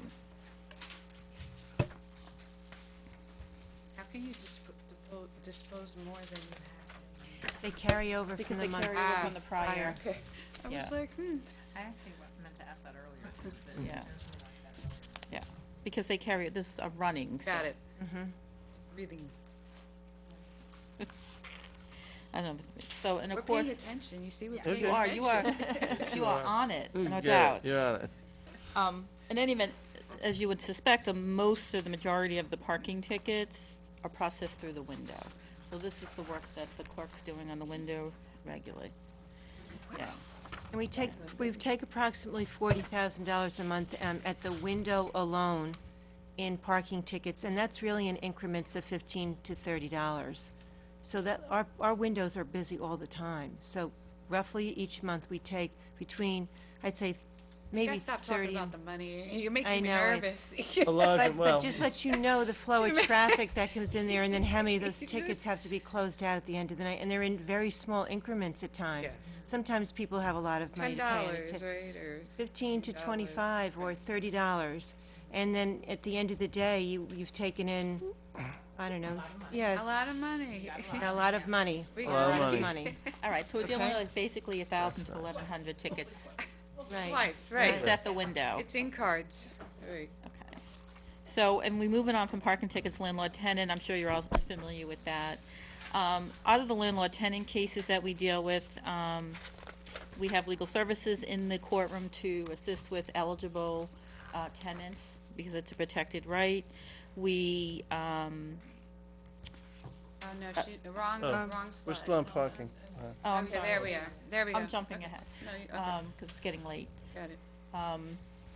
But the landlord-tenant generates a number of bench trials. So we frequently have bench trials on the landlord-tenant matters And small claims. and small claims as well. So, and if we have some of those, we can do a decision from the bench, but sometimes it requires us to write decisions. So we're not talking about decisions that get written on motions, because we handle motions as well. On the criminal matters, suppression motions and other motions, we have motions on the village ordinance calendars. And on those types of things, the judges research and write their own decisions on those types of items. So, And I would assume that L&Ts aren't disposed of quickly either, right? They probably go on for a little while. Actually, those, we well, try to get rid they're of those. relatively, Those are a much shorter life cycle. they're supposed to be a believe it or shorter life Oh, yeah? cycle because Oh, they're okay. summary proceedings. So but some of them, it depends. You always try to work with the landlord and the tenant, because we don't want, people are losing their houses. So we give them very, very serious consideration. But again, they have the trials too, and we have a lot of the landlord-tenant trials for that reason, And obviously, small claims, we have hearings on the small claims, and we are fortunate that we have the mediators provided by the cluster program that is very successful and helpful in mediating those claims. By the for way, us. the small claims are done on a separate Cluster, I night, think it's called. twice a month. So in The, addition to the Tuesday- Mediation, right, mediation from White Plains comes, and there's a group of mostly retired attorneys that volunteer their time, and they come into the courtroom at night on small claim cases, and if the two sides are so far apart, we'll take one of those mediators and they'll meet with the two sides in a side courtroom, a side conference room, to see if they can come to before the judge steps in. And just, So they do volunteer and come every Thursday. and the small claims, by the way, happens on a separate night. It's not a Tuesday day or a Thursday. That's every other Monday, twice a month, a separate additional court night that we have for the small claims. And then also, on that night, we'll also do parking tickets as well to get some more of those done. Okay, financials, I don't know if you really want to go into that, other than there's a lot of financial paperwork that's involved in the court, obviously, in record keeping and separate accounts and reporting to the controller's office. I mean, just without going into it too much, we judges are the fiduciaries of the court, and we are responsible for all the money that goes through the court. And our clerks prepare for us, for each one of us, for each one of our accounts, on a monthly basis, a detailed financial report that can be 25, 30 pages. That, Sorry, Judge Cole. What? What'd you say? Because parking, she's got Parking gets parking in transferred to hers. yeah. And that report's. I'm not working 5 times the amount. No, no, no, no, no. And that Yes, I report, and that report has to be generated for each of us Parking. every month, has to be sent to the controller's office electronically by the 10th of the month, otherwise we get in trouble. Right. And that's another thing that our staff will do for us, and just, make sure that we are accounting for every penny that goes to the court. So we wanted to give you a little statement about the efficiency of the court and where we are at this point. So this year so far, we hired our new officer, court officer, who's great. So we've increased the number of security personnel in the courtroom. We have finally gotten new badges and shields and uniforms for our guards, who are all extremely happy about their new attire. Thank you. We've added speakers to the lobby so that the people in the lobby who are waiting to see the prosecutor can hear what's going on in the court, so they can hear the instructions that we give, because when we open our court sessions on a vehicle and traffic night, each of the judges will go through the rights that each of the defendants have before they meet with the prosecutor, so they understand that this is a real proceeding and there's a consequence to having a guilty plea or not a guilty plea and what rights they're waiving. So this way we make sure that the people in the lobby are hearing as we talk and know what's going on in the proceeding. It also makes them more comfortable with the proceeding when they come up to see the judges. And it's worked really great. I wish I could take credit for that idea, but it wasn't mine, but it's been working really terrifically. We've also increased the number of forms that we have available online through the website. It looks really great. We have the updated website to give access to the pro se people. That we have a lot of pro ses, obviously, in our court.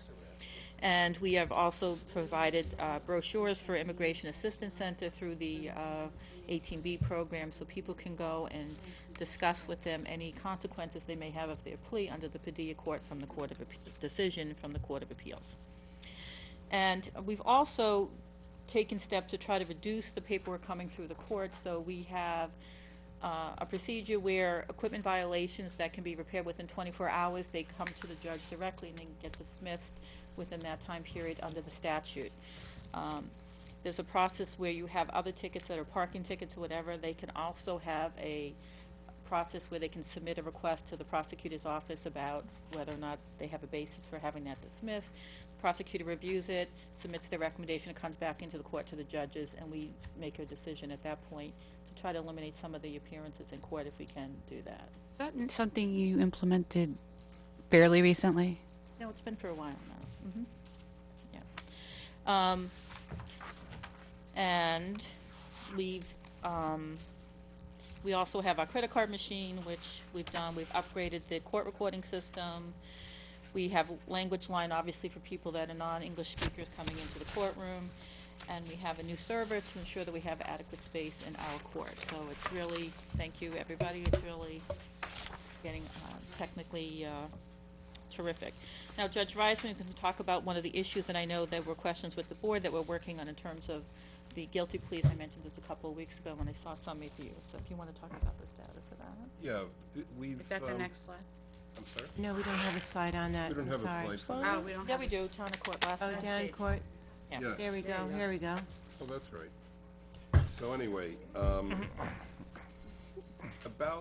think it's about between 1 and 2 years ago, both Assemblywoman Galiff and State Senator Carlucci in their separate houses have separate branches, I should say, or whatever you call them, have submitted proposed legislation to permit the entry of pleas of guilty to certain types of traffic offenses online, and also so that the payment can be made online.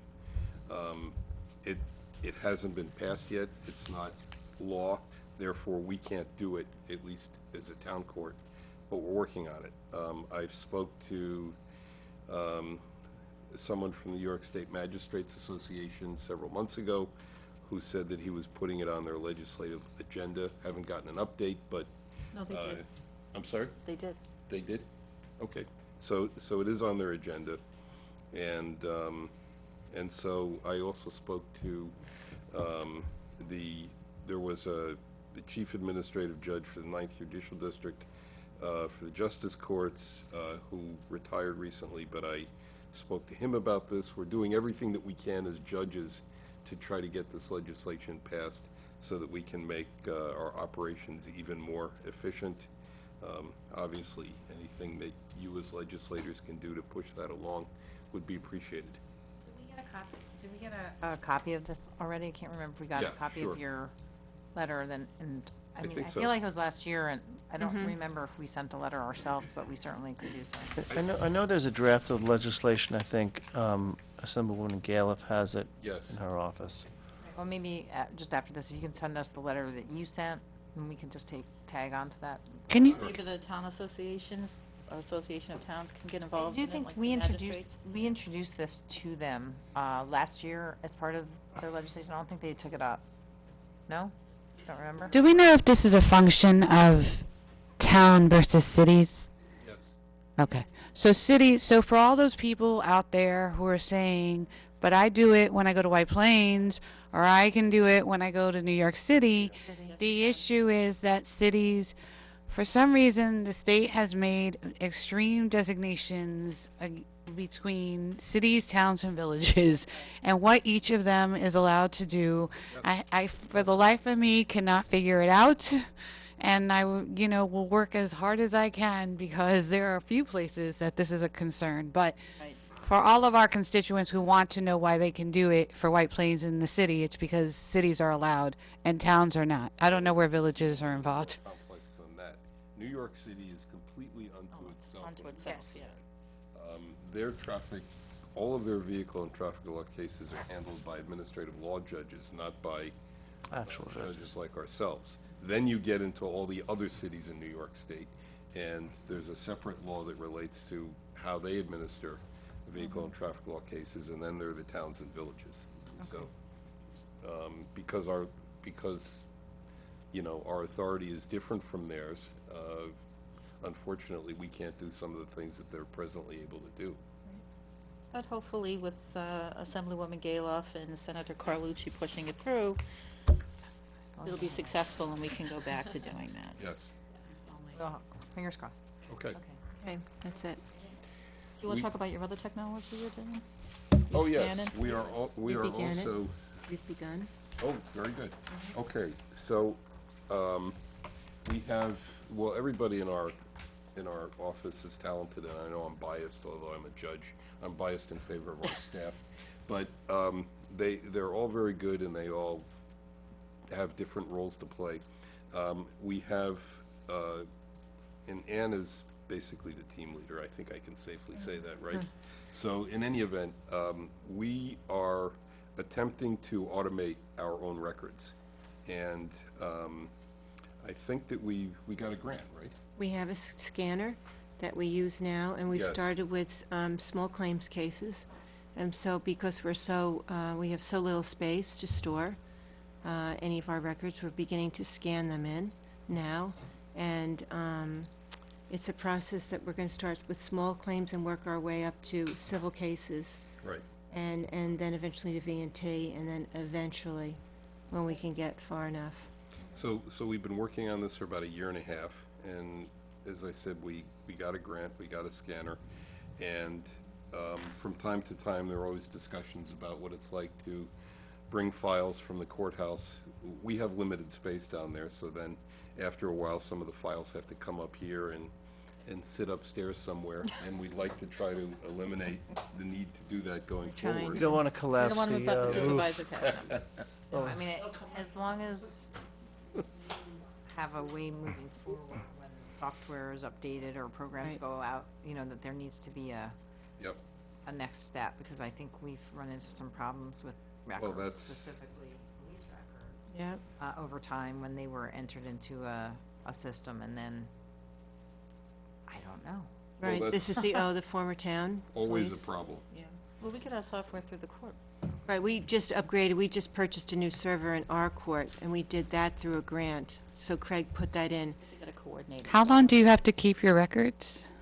It all depends, it's mostly. It depends upon the criminal records, case. Mostly 25 years. Okay. You've gotta keep, you have What's to the keep- longest amount? 25 Okay. years, And don't we have to? You have to if- keep them forever. for most of them. You have to keep them forever. You But have to at you least have a- keep a sample, like, we Yes. can't destroy any record without getting approval from the OCA. Really? Yeah, and even every year, you have to keep a minimum of a sample if you go back hundreds of years. Right, so we're slowly trying to, our goal is to eventually have all closed files stored electronically. And we're slowly going to do that. Fantastic. Thank you very much. This was a very illuminating presentation, and we have a very busy court, and obviously, we know there's a lot of money that comes through that court, and we are appreciative of all. Was there a reason why you Yeah. said that? I think she had a lot of work that goes through the court. Can you just, I mean, go ahead, people, keep saying it. Not my problem. No, I was actually trying to make another point. What I meant was that there's money that comes through the court that not all of it comes actually to either the town or the village, and I think one of the slides I would showed say the vast that a lot of the A money. lot of it goes, All most of our it goes to hard the work goes state. there. majority of it, criminal vehicle and So traffic. people have a perspective of where the revenue, how the revenues flow, and Because this is you're another piece actually of paying revenue for the that comes court, in. and they don't realize that you're paying for the court, your constituents. But Right. most of that money goes to the state, so you basically, you know. Hey, And so that's this is just a piece of the pie that that helps Yeah, and that- pay for town That's right. functions. And it's of course a function that's mandated by the state. Correct. But keep in mind that regardless of what we may collect, as judges, we obviously can't be revenue driven. Oh, no, We're justice driven. No, of course not. we are definitely just. Out of Pointing it out. curiosity, how many in a week would you say are the village and town ordinances, like noise or trees, or whatever, Not much. town On or any village? calendar, on any given week? I haven't had a town Town? ordinance in I haven't seen a long time. I've seen one town ordinance case in 5.5 years. We have Okay. 2 And I don't coming up on your think that calendar would- on On my May calendar? 30th. Yeah, so That's it's the not first a 2 lot we've on the seen in a ordinances. really long time. village It's code almost not cases, Either we have really well-behaved people, Or they're not being caught, or They're they're not not. being monitored. really, yeah, sneaky people. Well, they periodically they get them, but it's really not, it's not a large Not a large number of portion of it, cases, no. Most of the ordinance work is village driven. Once Thank you again, so thank much you for so the much for your opportunity. time. We Thank you. appreciate it, and very much. we hopefully will not see you in court. What did she say? We'll not see you in court. No, I'll see you in court, no. You can't see us in court in any event. That's true. Okay. You guys have to go to the Oh, I didn't know yeah? that. Is that true? I didn't Seriously, think I you knew can't that. come before us 'cause you do our That makes a budget. lot of That makes sense. sense. Thank you. Thank you so much, I appreciate the opportunity. Okay. Did you give Maddie one of these for the record? Well done. Thank you. This isn't the bad one. This is. I just scoot through before. Yeah, Good to see you. Am I wrong? I know We're you're on with camera. me. We're on camera. I know you're with me. Shifting around. Okay. Yeah, I know. I look to you for that, too. You're on top of it. What are we doing next? Okay. We're still can move if I talking on need to. camera. Okay. Well, you are. Yes, I am, but we're still on camera, everybody. Thank you. And now, next up, I would like to invite our water superintendent, Andy Teese, along with town engineer and interim village manager, Paul Fraioli, to join us. Come on up. Thank you. In 2014, the town began work on a project at Engle Park to improve our beloved spray park with a water recycling system. At that time, the town received a $100,000 grant through DASNY from Senator David Carlucci, and also took out a bond anticipation note, or a ban, for $200,000 for cash flow purposes. The town worked with a design firm to prepare drawings and bid specs, but when the bids came due in December 2015, the town only received one bid, and that was for $535,000, which was about 5 times what we had anticipated, or what the town had anticipated at that time. I am not gonna steal any thunder from Paul or Andy, so I'm hoping that you can talk a little bit with us about how the town can move forward, hopefully for a little bit less money, and look at what the future might hold on this project. So I'm taking pieces of paper and passing them down. I think we each taking 2, so a short one and a long one, and then pass it down, please. Talking about water All park, right. Squirrel Park now. Okay. Hi, Can everybody hear me? I can Hello. definitely hear you. Thanks for having us. Like the supervisor had mentioned, the original price that came in was $535,900 when it was when the project was put out to bid. That was above the anticipated cost that was originally thought about years prior. So it was put on hold. Since then, we did some investigation, Paul Froley and myself, with our annual bidder. We gave our annual bidder, which the town and the village goes out to bid every 2 years for different mechanical services and also materials, and we obtained a price from our annual bidder of $350,000. Big difference from $535,000. Maddie was kind enough to crunch the numbers along with Dale, almost like a return on investment of what it would cost for purchased water between the years of 2018 and 2033. And it's a 15-year period, and if we were to just keep everything status quo as far as not making any changes, just purchasing water, as the town purchases water off the village for the spray park. I feel like maybe did I say that this is a recirculating system, right? One of the things that we talked about designing is a recirculating system, so the notion that, Well, this is he's discussing the do-nothing option, not doing a recirculating system. right, no, I know, but I just want to talk, I don't think that we Yeah, I'll go stated into- I'll go in- again I'll go into what more it is that detail. we're talking about. Okay, I just wanted to sorry make about sure that. That's okay, no, it's my fault, because I don't think we said. That's fine. Okay, Originally what was scoped out is a recirculating system that would take all of the water that's used in the spray park and would go through a tankage system, and then it would be disinfected with a UV vessel, and then it would be chlorinated and repumped and recirculated. It's a pretty complex system. Paul and I put that system in the community center back in 2008, 2009 when the pool went online. That was the first system in the state. Since then, other systems have been installed for outdoor use. Lothrop Engineering was procured by the town to design a system that would work for the spray deck. The spray deck was put online originally with the intent to take potable water, use it through different fixtures which the children could use to spray each other down, or adults, and would go into a catch basin type system and then would just dissipate the environment. It's low chlorine. It's like what a fire hydrant would be like, but at the time we suggested a recirculating system, and I think it was out. It was quite a bit of money. Since then, when Paul and I came on for our engineering purposes to help the town for support, it came up again, and I don't know who was at the head of the table there, but at the time, you guys received a grant from DASNY for $100,000, which is quite a bit of money. This project went out to bid, came in at $535,000. In the meantime, we were asked to, by the administration, to provide electric power to that spray park. estimates were put out.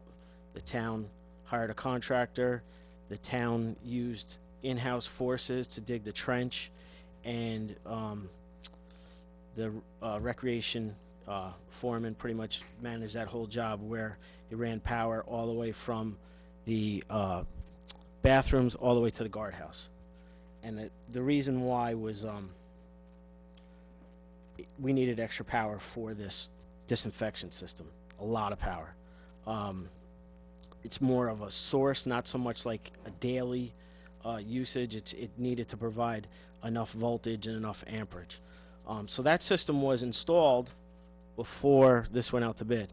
Now this went out to bid, it came in a lot of money, and then we put our heads together and said there's got to be a cheaper way. And we provided the drawings and the specs of the equipment to our annual bidder, and that's how we obtained the $350,000 price. Can I ask a question? The plan for the actual system, that was something that we paid for previously, right? Yes, it was So- designed by Lothrop. So that design is, so how much did we pay for that? I believe it was 20,000. Approximately. Okay. So it is that design, so now we're saying that the bid that we got for $350,000 at this time would be Using the same design, using that design. yes.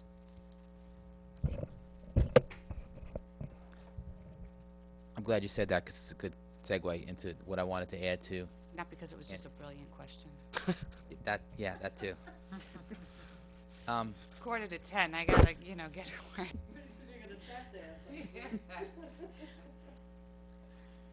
When the town first commenced with the project scope, they did it with the understanding that this was going to be designed and everything that they needed as far as support systems were in place at the park. It wasn't until after we started investigating what was necessary that we had to do some of that ancillary work, like the electrical work.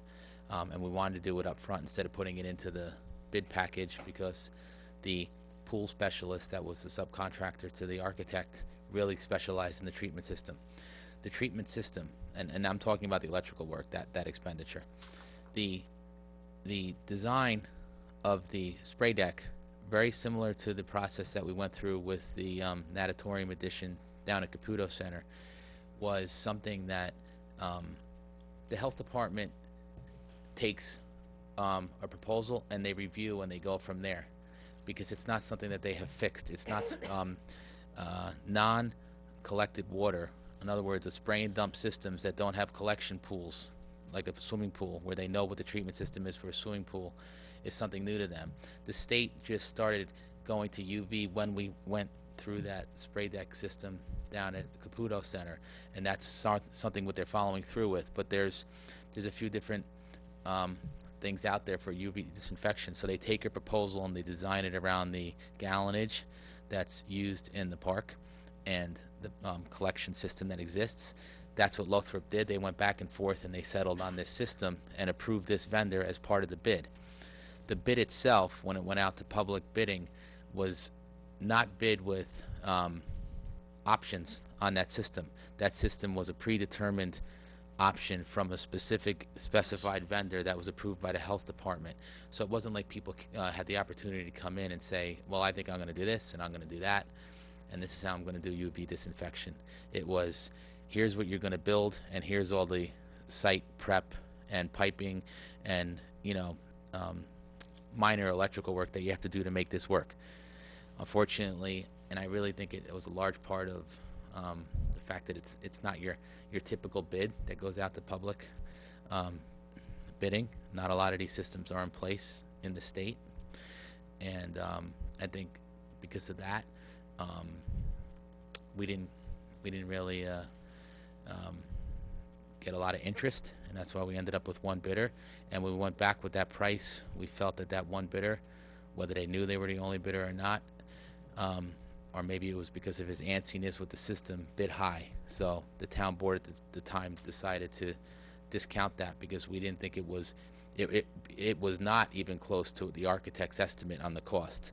So at that point, for for the town board's consideration, as Andy said, we went to our annual bid documents and we wanted to see what we can put together with the most appropriate type of bidder for this. It wasn't an electrician, it wasn't an HVAC contractor, it was more of a civil site contractor that put together a bid document, because that's really the nature of the work. It was setting equipment, it was doing minor electrical tie-ins, but essentially it's, yeah, excavation, piping, and the same, concrete tie-down work.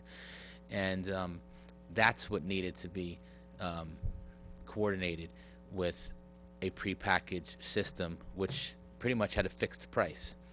So as you further, I'm going to turn it back to Andy, but as Andy continues down this explanation of the options here. Yeah, hold on. Can I ask Paul, what material is the tank made out of? Is it going to be salt resistant, electrical resistant, I think not steel?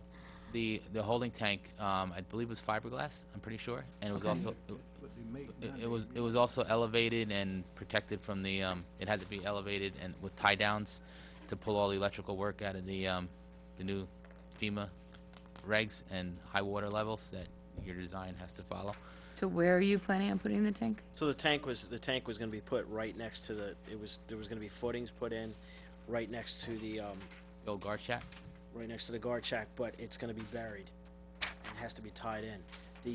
The equipment that he's talking about is gonna be elevated. Okay, The equipment pad was gonna be elevated up, and that's so that in case there's a flood. so the tank itself will be buried and Next to the the guard shack. piping will be elevated above the guard shack? I don't understand, outside of ground or underground? Underground will be the tank, and above ground will be the equipment. So it'll be your pool filter, it would be, or the spray deck filter, it will be the UV reactor, it'll be the chlorine chemical storage unit and the chemical pump, and Outside? outside. Yeah, it's meant to be outside. We in the design, we had like a little shed dormer over the top, and we had like a fencing detail so you didn't see it. It looked good. There's also discussions, if I remember, Andy, to bring the actual reactor and winterize the system. Yeah, we and bring wanted it it- indoors for the off-season. Because it's glass. I'm less concerned about what it looks like, although I am concerned about what it looks like, than I am about it being exposed to the elements and how long that lasts. It's gonna be piped so that everything's union, can be pulled apart and then brought in. Even though that it's designed to stay outside and to be drained, nothing can, as you know, you've been a plumber your whole life, nothing's ever 100% drained. So we wanna make it so, because there's glass tubes in there, it's an expensive unit, we want it to be pulled apart. And who would be actually That would be- capable that and would be the responsible park, for that? the park staff, and they would be trained on it, you know. Because they're very. Mario and I had talked about Actually, they this, are. and he's on board with it. Okay, he feels confident that Oh, yeah, he that something looked his at the guys original and design he with can us. do. Okay. Hmm? All right, and underneath is fiberglass and, okay. And there are no steel components underground? I mean, I would think it's epoxy. I'm trying to, last time I looked at the drawings was like a month ago, because this is kinda new that we're bringing this back up. But I think it's epoxy coated, tie downs that are gonna be put into like a footing detail. Yeah, because So my that- questions are, there's Yeah, you're salt worried water about the right salt there. water, yep. And these scatter electricity coming off the third rail also tends to erode things. So there's different types of materials that don't do well at the riverfront where they might be fine elsewhere. So I'm just asking that I it's know been that, considered. the tank will need to have cathodic protection, and it'll also, the equipment will be grounded properly, obviously. Okay, And that's gonna be Well, to the yeah, nth degree, and- because it's electricity not too far from water, so right. we'll be okay. And then that third rail. And that's why we upgraded the whole entire electrical system, so that is ready to go. Okay. Thank you. Um, Sorry, continue. The, so there's different options here that, Do you wanna that walk you guys laid out. Do you wanna walk through that, or no? Easiest. We basically identified 5 options, the first of which is do nothing. So I'm not sure what I missed. I just wanted to make sure everyone had the most current version of the 5 options, because we were working on this up until like an hour before the meeting. So the first option is to do nothing, keep the spray park the way the spray park is. The Village of Ossining provides water to the town at the spray park at the village's rate, so it's not at the rate and a half that the regular town taxpayers pay. But so we've put in a 4% annual rate increase, which is awfully conservative. We understand that usually the village uses 5%. So, you know, looking at 4% here. Over a 15-year period, we are set to expend $679,836 on water at the spray park. Just for perspective, our bills down there are a little over $30,000 a year at present. So if we were to implement a UV system, assuming we would be using 90% less water, we're looking at about $70,703 over that same 15-year period. So obviously that would be a savings that we would not realize if we were not to implement the UV system. And then there are 4 more options that include using a UV system in different ways. So options 2 and 3 would be using the annual bidder rate, which, as explained, is $350,000.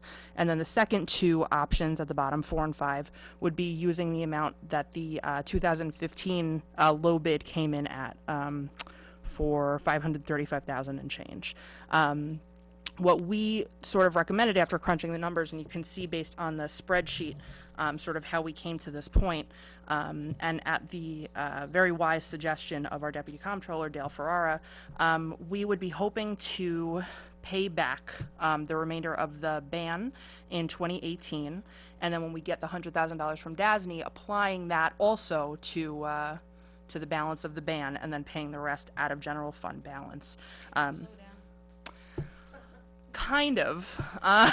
Go back to number 2. No, let me just ask her what I need her to slow down on. The ban is out, and so you're saying that we can pay the ban off. I thought the ban was not something you took. Maybe I'm having that problem. I thought the ban was a placeholder for the bond. That is correct. So And the ban so- rolls over each year in August. Right. So we decide in August of every year, do we want this to be permanent financing, or do we want to scrap it and pay it back? So what Dale had suggested was in 2018, rather than convert it into a bond, we would Give it instead back. throw the $100,000 from DASNY back at the balance, and then pay the rest out of pocket. So basically, get rid of the debt. Okay, so the ban is like a loan that you take? And you're paying interest. That's what that's the part. Okay. So we took the ban, which was a loan, and we're saying that what the suggestion at this point that we're talking about is getting the $100,000 from DASNY, which we have not utilized yet in any way. Correct. Which it was the Right, I've that's been right, asked. that's I've right. been asking that No, it's question. true. Okay. No, in fact, and That's part of the DASNY question. called Okay. last week Okay. to say, what are you doing? Okay. And that is why we're here today. Okay. Okay. So we're talking about getting the $100,000 from DASNY, paying off part of this ban, which is what, 100 and, It started at 200. Right. By the end of this year, we will have made 2 payments of about $14,000 apiece, inclusive of interest. Started paying it back. I don't, what did we use it for? Well, we did use what, I mean, if 46,000, you I think that borrow money, Can I explain? yes, Yeah. please. So if you look at the legal size piece of paper in the upper left-hand corner, Yeah. the first field under 2016 is amount expended to date. So we were talking earlier about Lothrop doing the design and engineering documents in the $20-ish thousand range. There was also electric work and then a couple of permits for the Department of Health were a couple $100 a piece. So in total, $66,197 has been expended so far. from the twen- 200,000. Nope, just expended. So Okay. Right. $20,000 of that was funded by in lieu of parkland funds, so came from elsewhere. The remainder, $46,197, was funded by this $200,000 borrow. Okay, so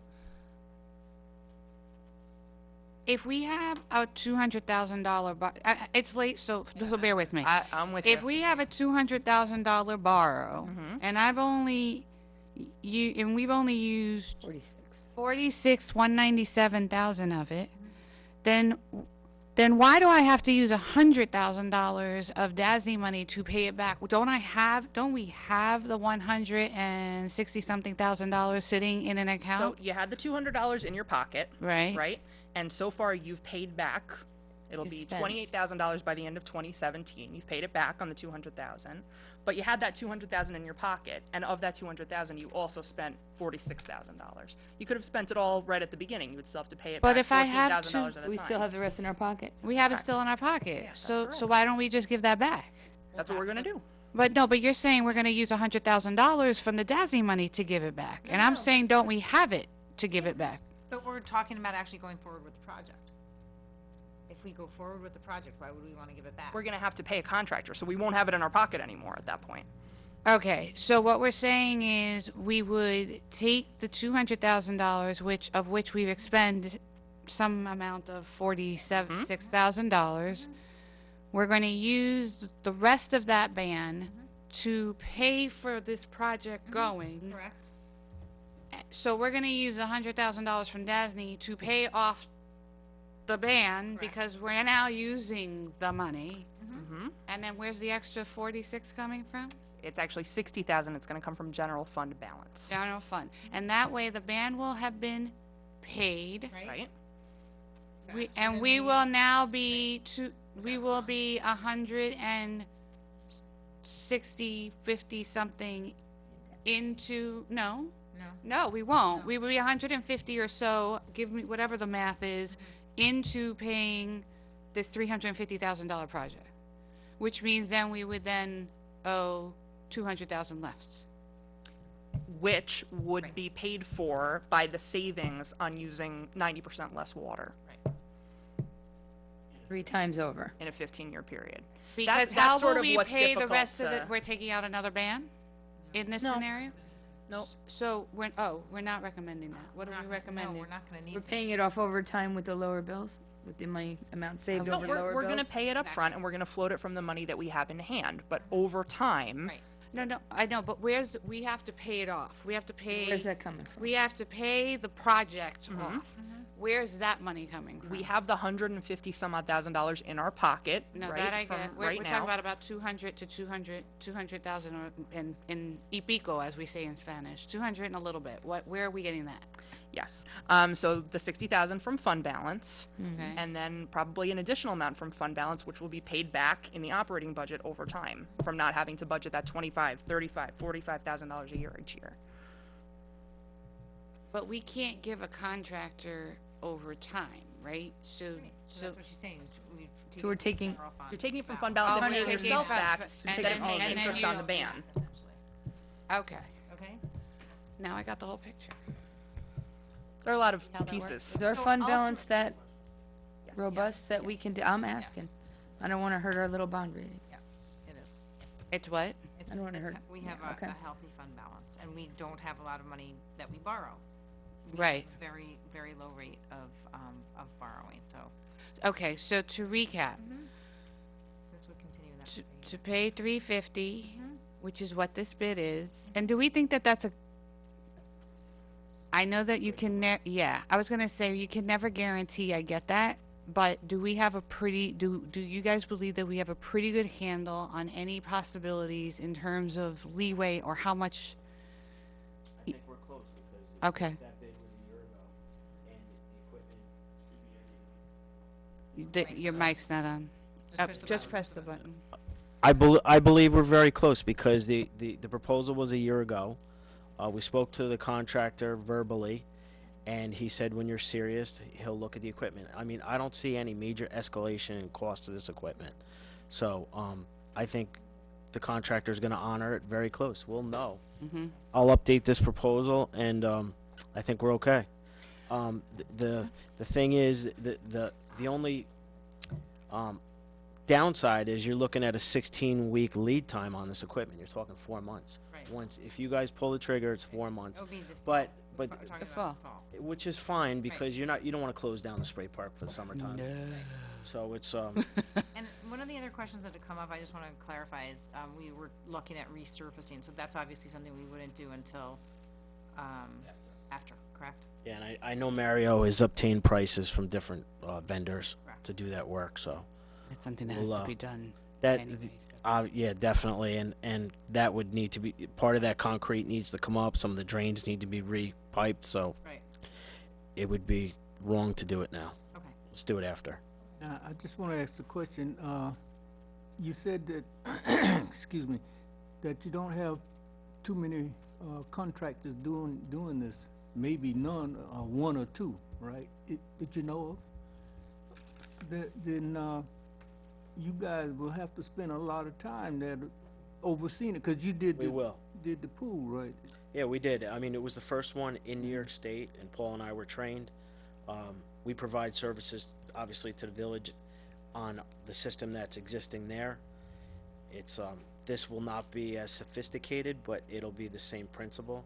So we'll be really involved. Okay, I was just wondering, all your time taken up, you know. Does it come with a warranty? I was gonna say, here's the other question is, as much as we are hoping to save all this money over 15 years or whatever, how long is this equipment supposed to last? Because it's only as good as not having to spend another 350 or 450, 15 years from now, to just have to start replacing. Well, I will tell you that, it's all, a lot of it is in housekeeping. Our staff just rebuilt Paul and under our tutelage took over the maintenance department down at the community center. We just invested about $30,000 rebuilding all the equipment, the existing equipment at the community center. The UV reactor was Bless you. fine. The pump was okay, but there was a lot of issues with chemical treatment and then rebuilding equipment and then electrical that we had to make whole and right. We'll be involved with the yeah. town employees to make sure it's taken care of and correct. The actual reactor, there's been no issues. It's most likely a piece of equipment like that is usually 5 years. I don't know for sure, but I'm just saying past experience. I've run a lot of this equipment in the water treatment side, drinking water. The contractor's responsibility is a year, you know, any New York State law. So it's usually a turnkey operation, it's a year, and then it depends on what the warranty is given by the manufacturer. Everything other than the reactor is kind of inexpensive equipment. It's kind of off the shelf, but it's designed specifically, like Paul had said, for the gallonage. But the UV reactor, that's why it was not bid as an or equal product. It had to be approved by the health department for the joules. That measures the light intensity for that specific unit, and it's a big requirement to go through the health department for each individual reactor, and that's why it's expensive. The big difference here, Andy, with the system down at Caputo Center and the system that we're proposing down on the waterfront, is that the waterfront is basically just doing killing of fecal matter for potable water, drinking water. It's not going to be subject to the chlorine environment that this That's other true. system is subject to to go down through. at Caputo Center, and it was a dilapidated chlorine environment that we were having overdosing issues, and it really ate away at a lot of the equipment, which was the big cost once we went in there and started digging around. We feel that the life expectancy of these systems is really indefinite. UV is not a overly complex technology. It's basically a light where you have to every once in a while replace a bulb, if you know. But I'm talking years down the road, and it's very simple piping. It's basically a flow-through system. It's a closed loop, and there's not much to it if you stay on top of it. That's why it's. In fact, it's environmentally friendly, and it's the new design of the filter plant that we're looking at right now. We're 95% sure the main disinfectant will be UV for everybody's Wow. drinking water here. So will still require chlorine, but it deactivates Cryptosporidium, Giardia, all the major viruses. The other thing I just want to point out is that one of the bases for our the assumptions that were made here were the escalation in costs for water, which was a 4% annual rate increase, and that's very conservative. I think that we heard our comptroller usually recommends 5%, and we know that it's going to increase even beyond that. So this is saying what would our exposure be in just water costs, and that is just based on what we've been paying, and we've had limited hours at the spray park. So the other advantage is that we would 60 have, hours. we'd be able to increase the hours. with reduced amount of water, tapping the system and still provide, basically provide an even greater benefit.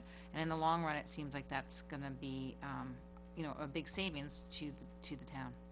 I was just sitting here, just thinking about, I don't know if you guys remember Pergamon Press, used to be in Elmwood, Florida, a book publishing company. Anyway, I was maintenance man there, and they had a big pool. The chlorine started leaking one evening. So I had to go and turn it off. But it was in this room, and let me tell you, you don't want to inhale chlorine. Yeah. I was sick for a while. Oh, my goodness. Your eyes burn too? Everything was burning. But, but I had It's to, probably chlorine gas. yeah, well, I had to turn it off because Right, it was yeah. going all over, going in the building and everything, so Now they I would- went in. I think that's a hazmat suit would be the, Yeah. For sure. Nowadays, you do, Appropriate. but then you just I have to had to do what you call had to fire do. department. I just want to say, this makes me feel better. I've been concerned about this for quite some time. I was highly upset when the realities of what the bid came back before versus what we thought or were understood or were told. But I always theoretically thought it was an excellent idea. And the idea of conservation and environmentally friendly systems makes sense. So I'm glad I went through that whole exercise because it took me a minute, but I think the whole thought process of being able to pay off the ban, having paid into the project, using a healthy fund balance to pay the rest of the fund of the project, and paying ourselves back through savings, which will go forward with the system that we're going to make sure everybody knows how to treat right. I think that's I'm much more comfortable with this whole scenario personally. I think that this is great for the residents. It's great for the kids. It's great for the environment. It's great for water systems and retention. Our water guy must be a little bit happy. Well, yeah, I mean, we're going crazy on leak detection, trying to grab every drop of water that leaks out through people's service lines or water mains, and yet we're taking 25, 30,000 a year, and it's used for recreation, right. but it's going to the river. Right. And this is not only you have that conservation side, but now we don't need to oversize the plant. $25,000 a year worth of water. Not only that, but just capacity. Right. You know, you get those 100-degree days. It makes a big difference. Right. When we design a filtration plant, we design it for maximum hour in a year. You know, and look at our storage too. So that park's being used. So during that time period. And the this 100-degree helps days, our we extend the so this hours. helps our water filtration, which is going to help in general. So All right, well, thank you I'm to in favor. all of you here for helping us get to this point. I'm very grateful. There were a lot of number crunching that went on and a lot of work behind the scenes to get here, so we appreciate it. Thank you, So, Maddie. Now And Dale. we will. Thank you, And Dale. Dale Ferrara, for Deputy Comptroller. So they're going to, well, we haven't asked them whether but Are we, I got the sense that I know that we're in favor of this. Of course. Yes. All right. Been in favor of it a while. us with the most updated. Yeah, I think we need to actually approve. Well, I think logistically, you don't, you might want to take the purchase order and make that a public document, even though we're not really asking for requests to bid, because you're using an annual bidder, which has already been advertised and went through that course. But I think, just to get it back in the public's eye and to explain this process again in a public meeting, you might want to take, the purchase order and then everything we're going to do along with it to the next legislative session, and maybe, Approve it. approve it as part of a, purchase order, and however you do that. I think also we're gonna have to, certainly make a fund balance transfer, right? So, maybe as part of that resolution, we could have a larger discussion. And then also, the health department will require their permits and their approval to be extended because it's only for good for a year. So as soon as we know that we're definitely doing this, then we'll resubmit everything to the health department, or if I could just make a call to them and say, are you still good with it, and then get something in writing. I think we could do Yeah. a large part of it without any soft cost. We'd like to keep the money in the bricks and mortar. Great. Thank you, that's fantastic, thank you. Thanks, gentlemen. Okay, a long meeting, but next up, I would like to welcome, You guys don't have to leave now, you can stick around.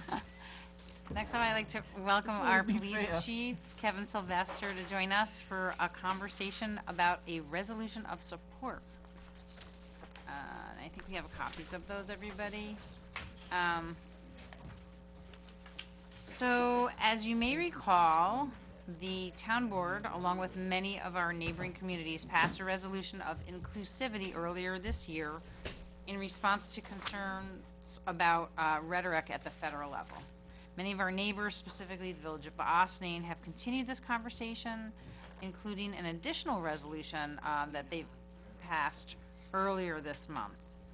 The village's resolution, which the board will be considering tonight, was loosely based on a resolution passed by the town of Bedford. I invited our chief to just discuss maybe a little bit about the difference between the two and how you arrived at this particular resolution. I know that you worked closely with the mayor to do so, and since it's something that's been brought to our attention by community residents and representatives of organizations, it seemed like something that was worth discussing, certainly, and one of our board members couldn't be here tonight.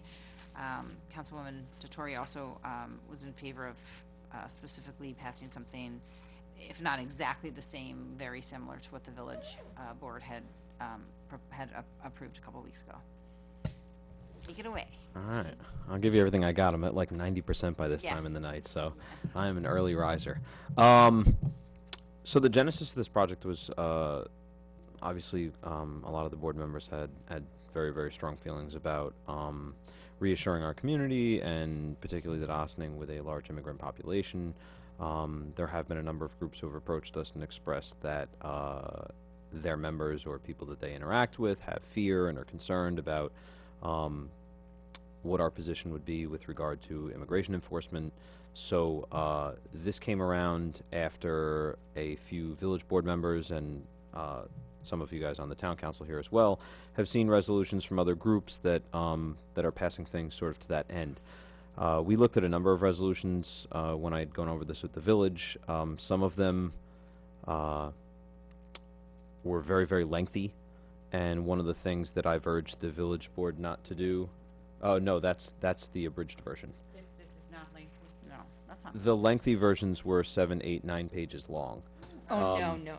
So, look, here's the thing. My stance on yeah, my stance on this is that this is a reassuring mechanism. It doesn't particularly say anything that really changes. This is just a statement as to what we've always done and how we intend to go forward with it. So, if there's something in there that you choose to take out, that's your board's prerogative. But I referenced the longer resolutions that were passed in, for instance, I think Tompkins County, which is somewhere near Ithaca, Ithaca is encompassed within Tompkins County. A lot of those resolutions and some other ones even around this area had included a lot of police procedure and very specific instructions for the police department. I had urged the village board, and I'm glad that they were extremely responsive to my request, that specific procedures and policy should be set by boards, and that the procedures really should come from within the police department. And what this resolution reflects is the policy of the department as far as how we handle things, and then the very specifics of how that's accomplished is contained within our own department's manual, which is several hundred pages long. So, for the board to start doing that, within the village, they sit as a board of police commissioners. The town obviously has a different relationship with us, but nonetheless cooperative. If we have issues with how cops are behaving, that's something that I've been tasked with dealing with. So, should there come a time that their confidence in me wavers, then I think that's a separate conversation to be had. But what this represents is a reassurance to the community that a number of things. First, that we want people to be able to be comfortable addressing the police department when they have a problem. There's a public safety concern that should someone be the victim of a crime and be afraid to approach us because they're concerned about immigration status, that calls into question a lot of how we operate as a society. In general, our department is not tasked with enforcing immigration regulations. That is a federal responsibility. Should there come a time where the governor has an agreement with the Secretary of State to deputize us, we would have to revisit. I don't suspect that's going to happen anytime during my tenure, not in the state of New York at least. That said, this is not a promise to anybody that immigration enforcement doesn't in fact happen. We've had 2 instances this year, which is not more or less than usual. It's right about on pace with how often they come here, of ICE actually coming here, and they've detained 2 people. What this does say is that we're not interested in inquiring as to the immigration status of crime victims. Should something bad happen to you, that's not our purpose for speaking to you. When people are arrested, everybody's fingerprinted for misdemeanors and felonies, or for certain misdemeanors and all felonies. When those people are run through the national database, that information is submitted to a number of federal agencies. So we can't, one of the things that I had urged the village board not to do is, or to do rather, was to stay away from the words like sanctuary city, because things like that imply that we're actually going to be able to protect somebody from federal agencies, and that's one of the things that we can't do. But what we can tell people is that the Ossining Police Department has always taken care of our residents, irrespective of your immigration status, and that we're not sending officers out exclusively for that purpose. Just to be aware that the federal agencies do have the ability to operate in this area, and there may come a time where that happens. Some of the early discussions in other places were that police departments wouldn't cooperate with them. I'd shared with the village board that I don't think that's a functional stance to take, for the reason that one of the interactions we had a couple of weeks ago involved a federal agency coming here and not announcing themselves, and we found out they were here by a Facebook posting. So, first off, it's embarrassing as a police chief to take calls in the morning and ask what happened, and we don't know. Secondly, for those officers coming here, and I've shared this face-to-face with the officers that came here on that day, it's dangerous for them. If they dial 911, we all know the system, it's going to go to state police first, they're going to forward it to whatever they think the closest jurisdiction is, and that's a bad place to be if a call goes bad. So for the safety of the person that they intend to have contact with, for the safety of the officers who come here, you want someone with a police radio to be there. You want someone who knows the neighborhood. The last thing you want is for them to knock on the wrong door and maybe scoop you up too. So it's a benefit to have us working along with them. So what this does represent is, and that's how we've always done business. So what this resolution represents is mostly a reassurance that people can trust the Ossining Police Department, that we're going to continue to treat them fairly and with respect, and that our focus is not immigration enforcement, but with the understanding that it's an aspect of police work and at times does come up. This isn't really a question to you.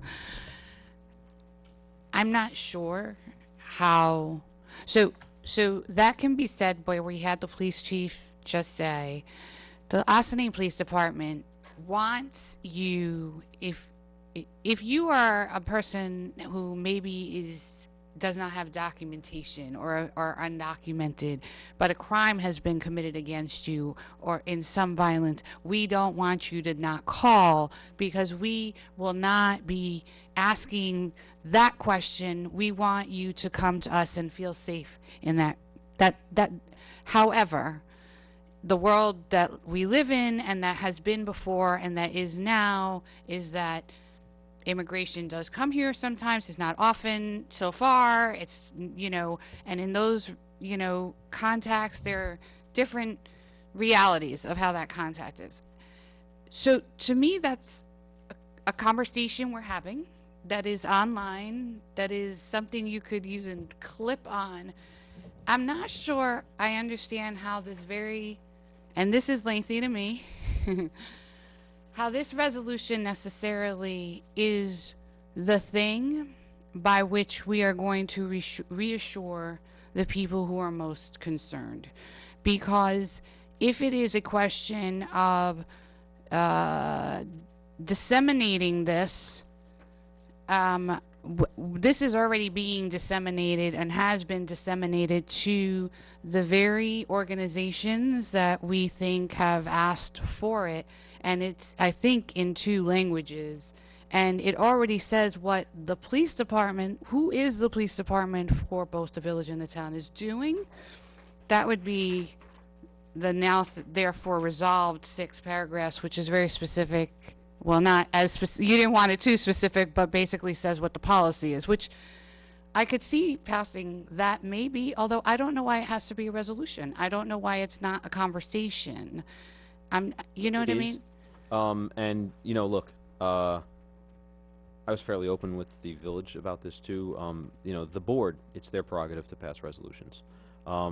You know, my personal stance is irrelevant to this Right, and conversation. I didn't, But that's why I no, said it's no, not no, really no. for you. What I'm saying though is that I'm not here to tell you whether I think the village board should have or should not have, and whether the town should or should not pass a resolution. That's a discussion for you and your council to have. What I will say is that part of the discussion, and late at night, I'm not quite as impassioned as I was when I did this with the village, and it has nothing to do with jurisdictional. It's just I'm tired. But I'll tell you this: this is a jump-off point. And whether you choose to pass a resolution or not, it's a starting point. This conversation we're having here publicly, my position on this is that the real work gets done when we go to forums, when we go to agencies. We're out in the neighborhoods, we're speaking to people. The town supervisor and I had attended a program at Park School where we met with a Hispanic parents group. That's one place we went to. We have other plans for other things coming up, and where we're going to be meeting with different groups. And it's not just Hispanic parents groups that we need to meet with. It's people of all different nationalities, ethnicities, and races. And everybody really wants to know what's going on. So the resolution alone will not solve any problems. But what it can represent, if you choose to pass that, is a starting point. What it also is, you know,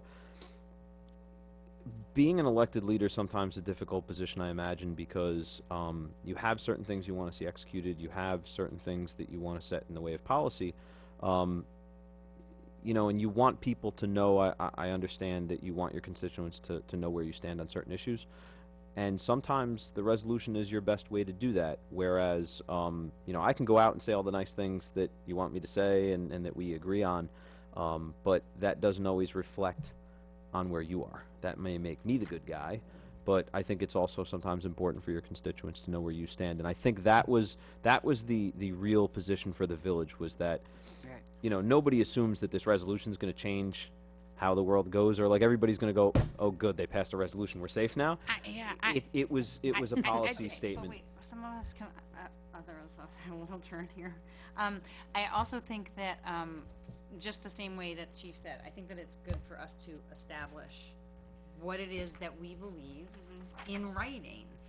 That's the difference. It's We one didn't thing do that to- already in a resolution? We did, but the fact that the village adopted this, and we do share a police force, and we want to say make a point that we're all on the same page with regards to our approach to how enforcement of you know, federal immigration is going to work with our police within the jurisdiction of the unincorporated part of the town, which is really what we're talking about.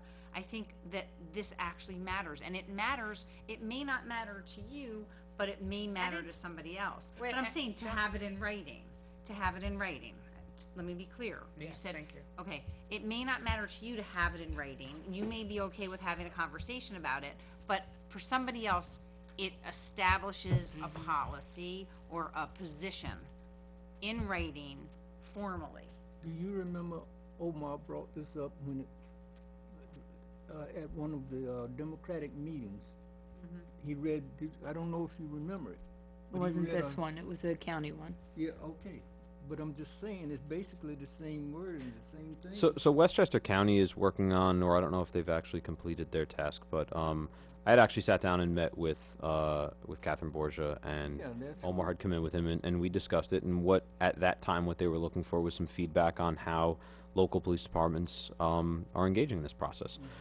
Some of the things that are a little distinct for the county from what towns and villages are experiencing is that you know, you may have seen some things in the paper about whether the county jail was detaining prisoners for a particular period of time. A lot of those requests to detain people are routed directly to the county jail. So they're really the only ones that are experiencing that portion of it. So theirs is a little different because they have certain aspects of their responsibility that we don't have.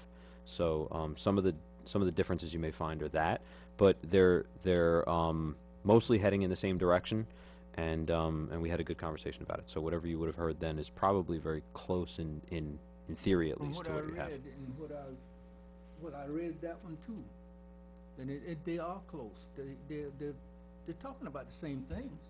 Basically, just a couple of things that I hadn't seen before was no, I can't say them. Xenophobia. One thing I can tell you is that prior to the village having published this, they had met with a number of groups, and sort of in line with what I had said about this not just being about Hispanic parents, they'd reached out to LGBT groups and all different people just to make sure that this does in fact encompass everyone. I don't know if it does catch everybody in the net, but it's trying to.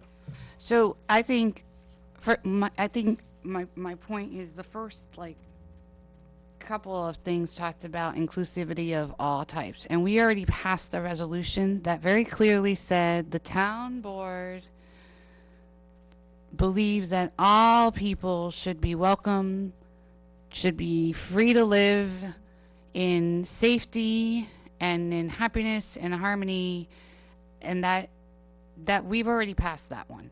So I you know, insofar as discussing what boards should do in terms of resolutions to make sure that everybody knows where we stand, although gosh, I'd be really concerned to think that anybody out there would be questioning that, gee, I wonder if the town board of the Ossining town is xenophobic. Like, you know, if this is the conversation we're having, we've already gone down a rabbit hole, but we've already actually passed a resolution that basically said, just so you all know, these are the principles we stand on. So if we wanted to pass an additional one to be clear, although the village already was clear, to have the police already be clear about what it is they will do, I could see passing 2 through 8, you know, because that actually is information that maybe we could disseminate somehow that actually helps.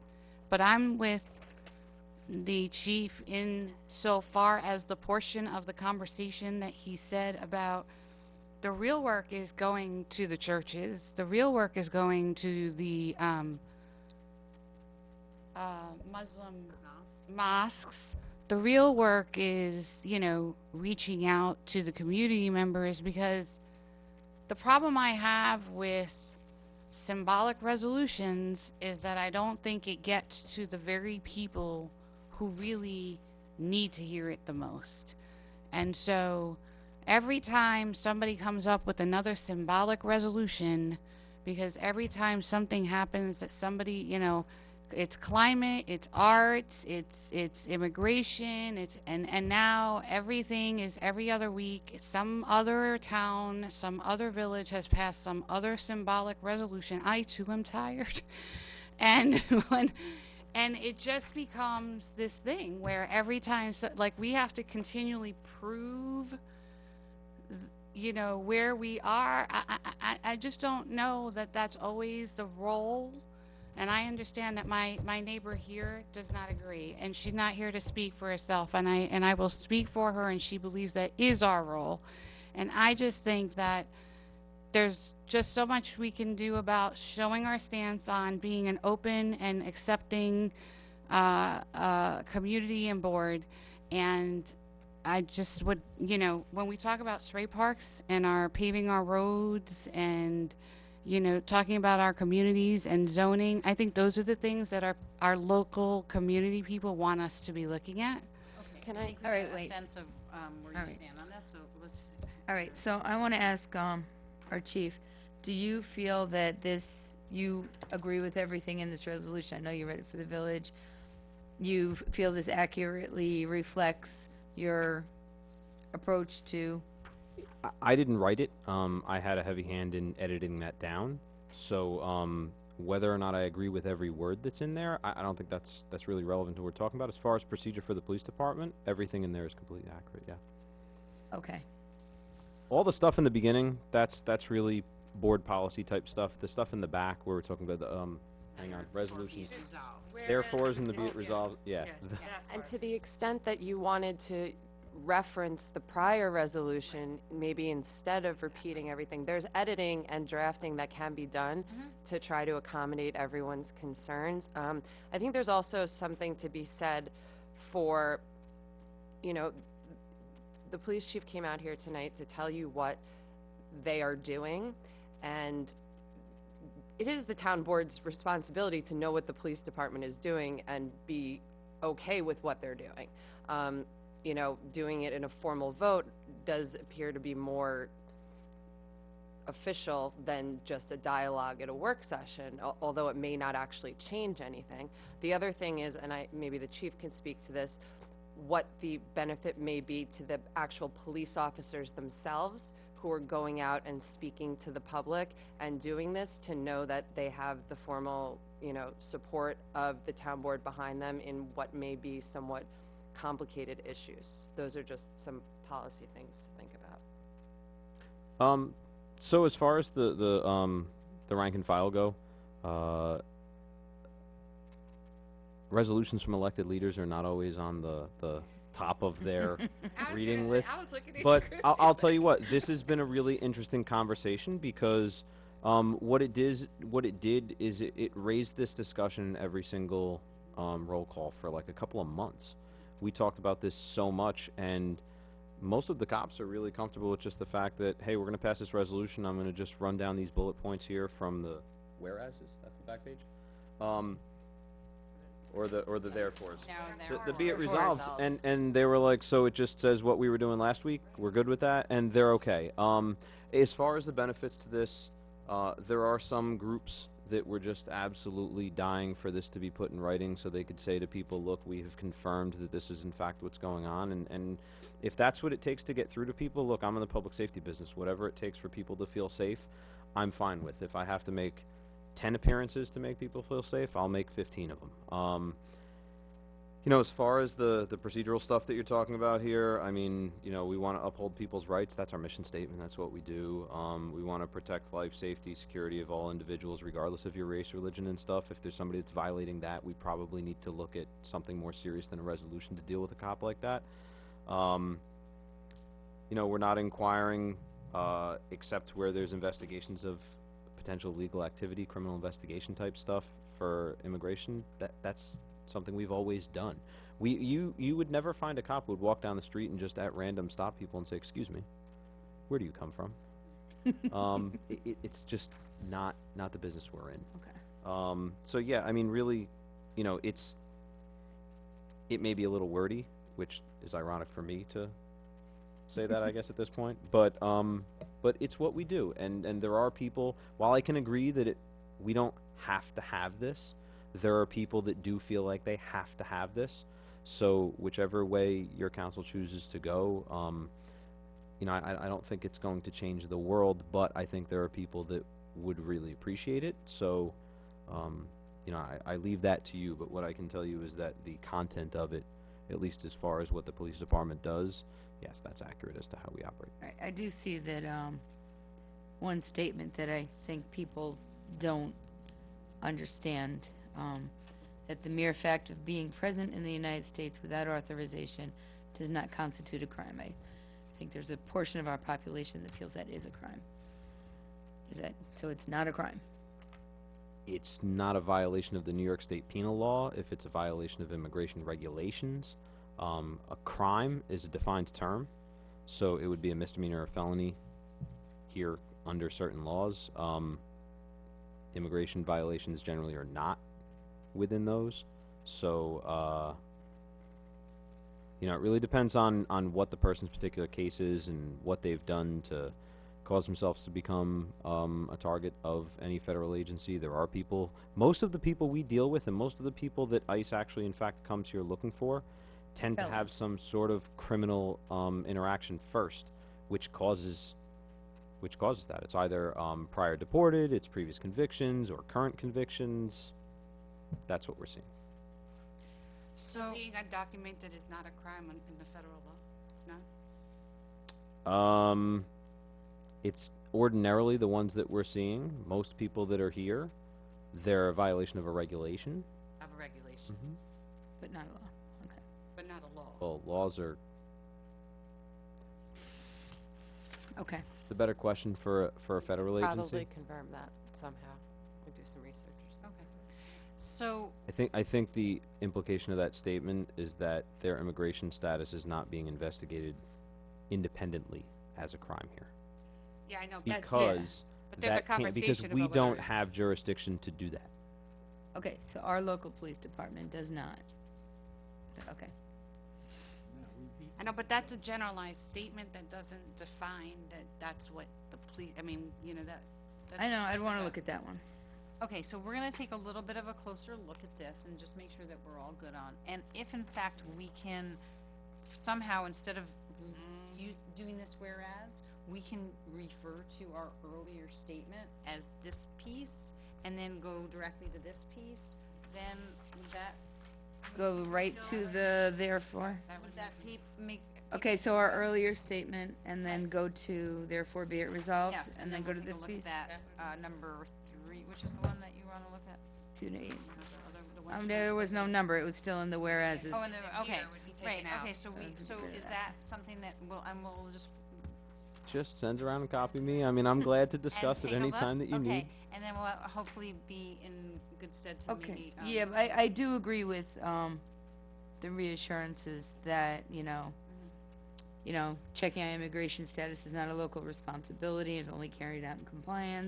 Just The federal just does not so require we're local. clear, those things do in fact happen. Yes, What no, this says is that we're not doing it as an independent act. right, just in compliance with state and federal law, that's, Well, it always has to be. Otherwise, Right. Well, again, yeah. we've got a bigger issue. But my point is that there are some people there are people that have expressed that we shouldn't have anything to do with immigration whatsoever. And what I'm saying is, by the mere fact of fingerprinting somebody, we don't have the ability not to share that information with certain agencies. When it goes to the database, it goes. So none of this says that we're not sharing that information. It's just it's only being shared in the means that it's supposed to. okay.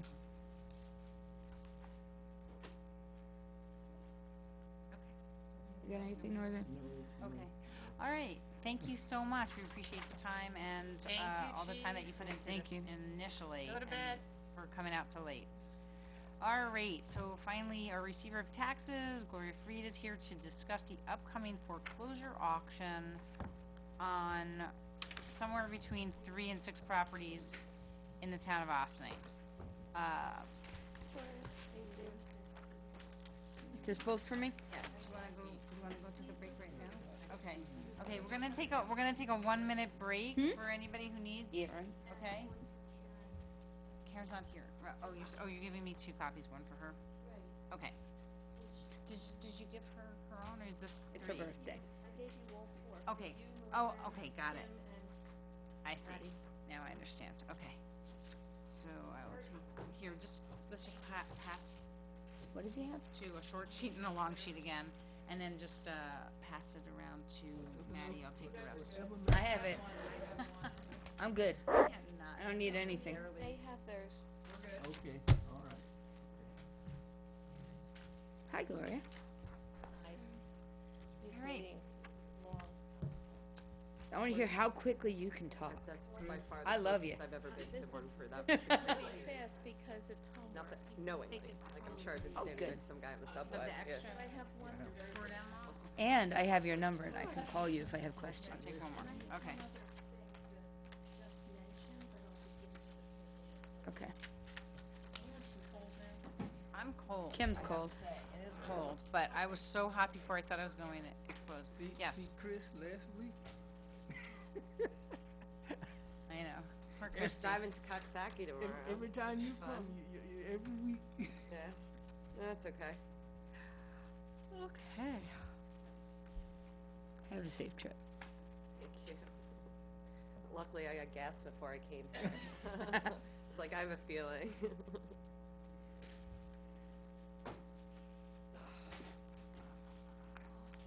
Or you're almost done.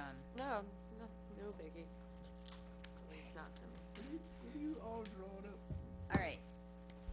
Okay. She turned it off. It's not off yet, I hear it. It's got a cycle. Okay, I have two items to mention tonight. Before I get to the auction, I just want to tell you that I've been approached for a payment plan. I will be getting the information to you prior to Friday, and I'm hoping that you would be able to have a resolution for next week to approve a payment plan. And I was approached by the owner and by his attorney, and they're trying to sell the property, but he would be in the foreclosure that's starting this summer. So that's the first item. You'll get more detail on that by memo. Now, the real reason why I'm here is that we completed the last foreclosure. The judgment was obtained on 3 properties, and I've done the minimum bid analysis. That's on the legal sheet of paper. So on these 3 properties, I have computed the town liens and taxes, the delinquent village liens and taxes, and foreclosure legal expenses that were in addition to those already charged to the properties, and estimated auction expenses. And that total for each property gets rounded up to the minimum bid price. So you can see that the 3 minimum bid prices are on there. I have a preliminary, but I'm not passing this out. This is a preliminary poster. It's accurate for the 3 properties, but there's a space holder here because I was approached by the village. They have at least 1, possibly 2 or 3 properties to be auctioned. Both the first 2 are vacant land, and I don't know if they have another, so they're in discussion on that. What we would need to auction our properties is a public notice, which I've given you a copy of. In red are the items that can be changed, which are the minimum bid prices and the dates. We had a meeting today with our attorney, Steve Silverberg, and with the Corporation Counsel from the village, Stuart Kahan, Dana, and I, and we discussed dates, and the optimum one that we decided is July 25th, requiring the closings to occur within 30 days, and having the closings on August 24th, before school tax collection actually starts. In order for that to happen, because you have to advertise for 6 weeks in alternating papers, we would need to have a resolution at next Tuesday's meeting so that we could get things in the paper in time and meet the legal requirements for the auction. So essentially, that's it. Once I have more clarity on whether or not the village will go in, our thought on that was to share services. I would handle the preparation of the documents and the auction of the village properties, and Stuart Kahan would handle the closings of all of the properties. And that way we could have a joint auction generating more interest and getting more people to come. So I think I did that in. That was a record time. That was awesome. Just to Are there clarify any the. questions about this? And we're waiting to just hear back from the village as to if they have properties that they're interested in auctioning. And then what we would propose is entering into a memorandum of understanding with the village to have this, sort of shared. Do we have to wait for them to tell us whether they're going in for us to pass a resolution No. on Tuesday? Okay. No, because the village has to pass, this is the public notice that the town is auctioning properties. The village would have to pass their own public notice. Even though we're auctioning their property? Yes, because we are not selling, we are not getting the money for their properties. We're just holding the auction for We're it. just holding, they are setting their own price. They are determining the properties and doing that. All we're doing is, I'm acting in the capacity of creating the documents, getting them online. They will be advertised together and auctioned together. But, That benefits everybody, probably. right, because that way we have one advertising fee, one poster, one, notice. Now, Okay. I just wanna ask one question. I know 27 Secor Road, and I know Ellis Place. Just looking at and comparing them, how can 27 be 102,000 and the rest It's all 60? the legal fees. Yeah. Well, it's not only the legal fee, but No, it's gotta if be you more look than- back, if you look back on my minimum bid computation, what you see is the liens on 27 Secor Road, because we've been through this process with them before, You're right. start with 2013 in both the town and the village, whereas 48 Ellis, it's 2015. So you have 2 additional years of delinquent tax. And secondly, if you look at the foreclosure legal expenses, in this foreclosure, that one was contested, and we had to mount a legal case for it. So those extra legal expenses have to be added into the minimum bid price. Thank you. The other thing is, this is the starting bid. And what happened last year, because Secor Road was in the auction last year, but we found that our title was not, it was defective because That's the one that had the people all over. there were, All the grandkids, yeah. there were additional people that had not been served that we discovered after the fact. Do we use the same title company all the time? Yes, we do. And we require that for the closings, that title company be used for the closings, because they will guarantee the title on the properties, as opposed to other title companies coming in and not knowing how the search was done, and they won't guarantee it. And we've had trouble with that before. But haven't we had trouble with that title company on 2 occasions, on 2 properties, this being one of them? I'm just asking. I don't know that, I don't really know that was trouble, because if somebody dies without a will, and you have to try to track down heirs, and you're talking about great-grandchildren, then I think, I was just asking. Just Yeah. making sure. there was something I was going to say about that one, but we digressed. Oh, yes, this is the minimum bid price, but last year the bidding on that went up to 159. So, Did? on on 27 Secor Road. Right. So, it may not go that high this year, or it Right. could even go higher, I'm so. shocked that it, I mean, there's been a lot of interesting developments in downtown Yeah, that might downtown's make it go booming. higher, and the properties that are on either side of it may be owned by the same person who wants that one in between. So this is a starting point, and you don't know what's going to happen until people start bidding. Right. Okay, great. All Well, I right. think that, thanks for that. So, and again, thank you, coming Gloria. out so late.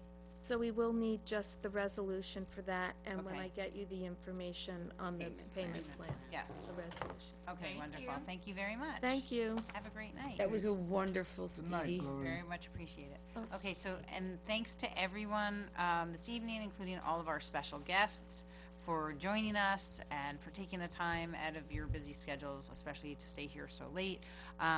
We have a very short executive session about personnel, Not on our thing. and It's not on our agenda. It's not. It's not on our agenda. Do I Can need you? to- do we You need to didn't notice notice it or not? it. Chris said good night already, and you.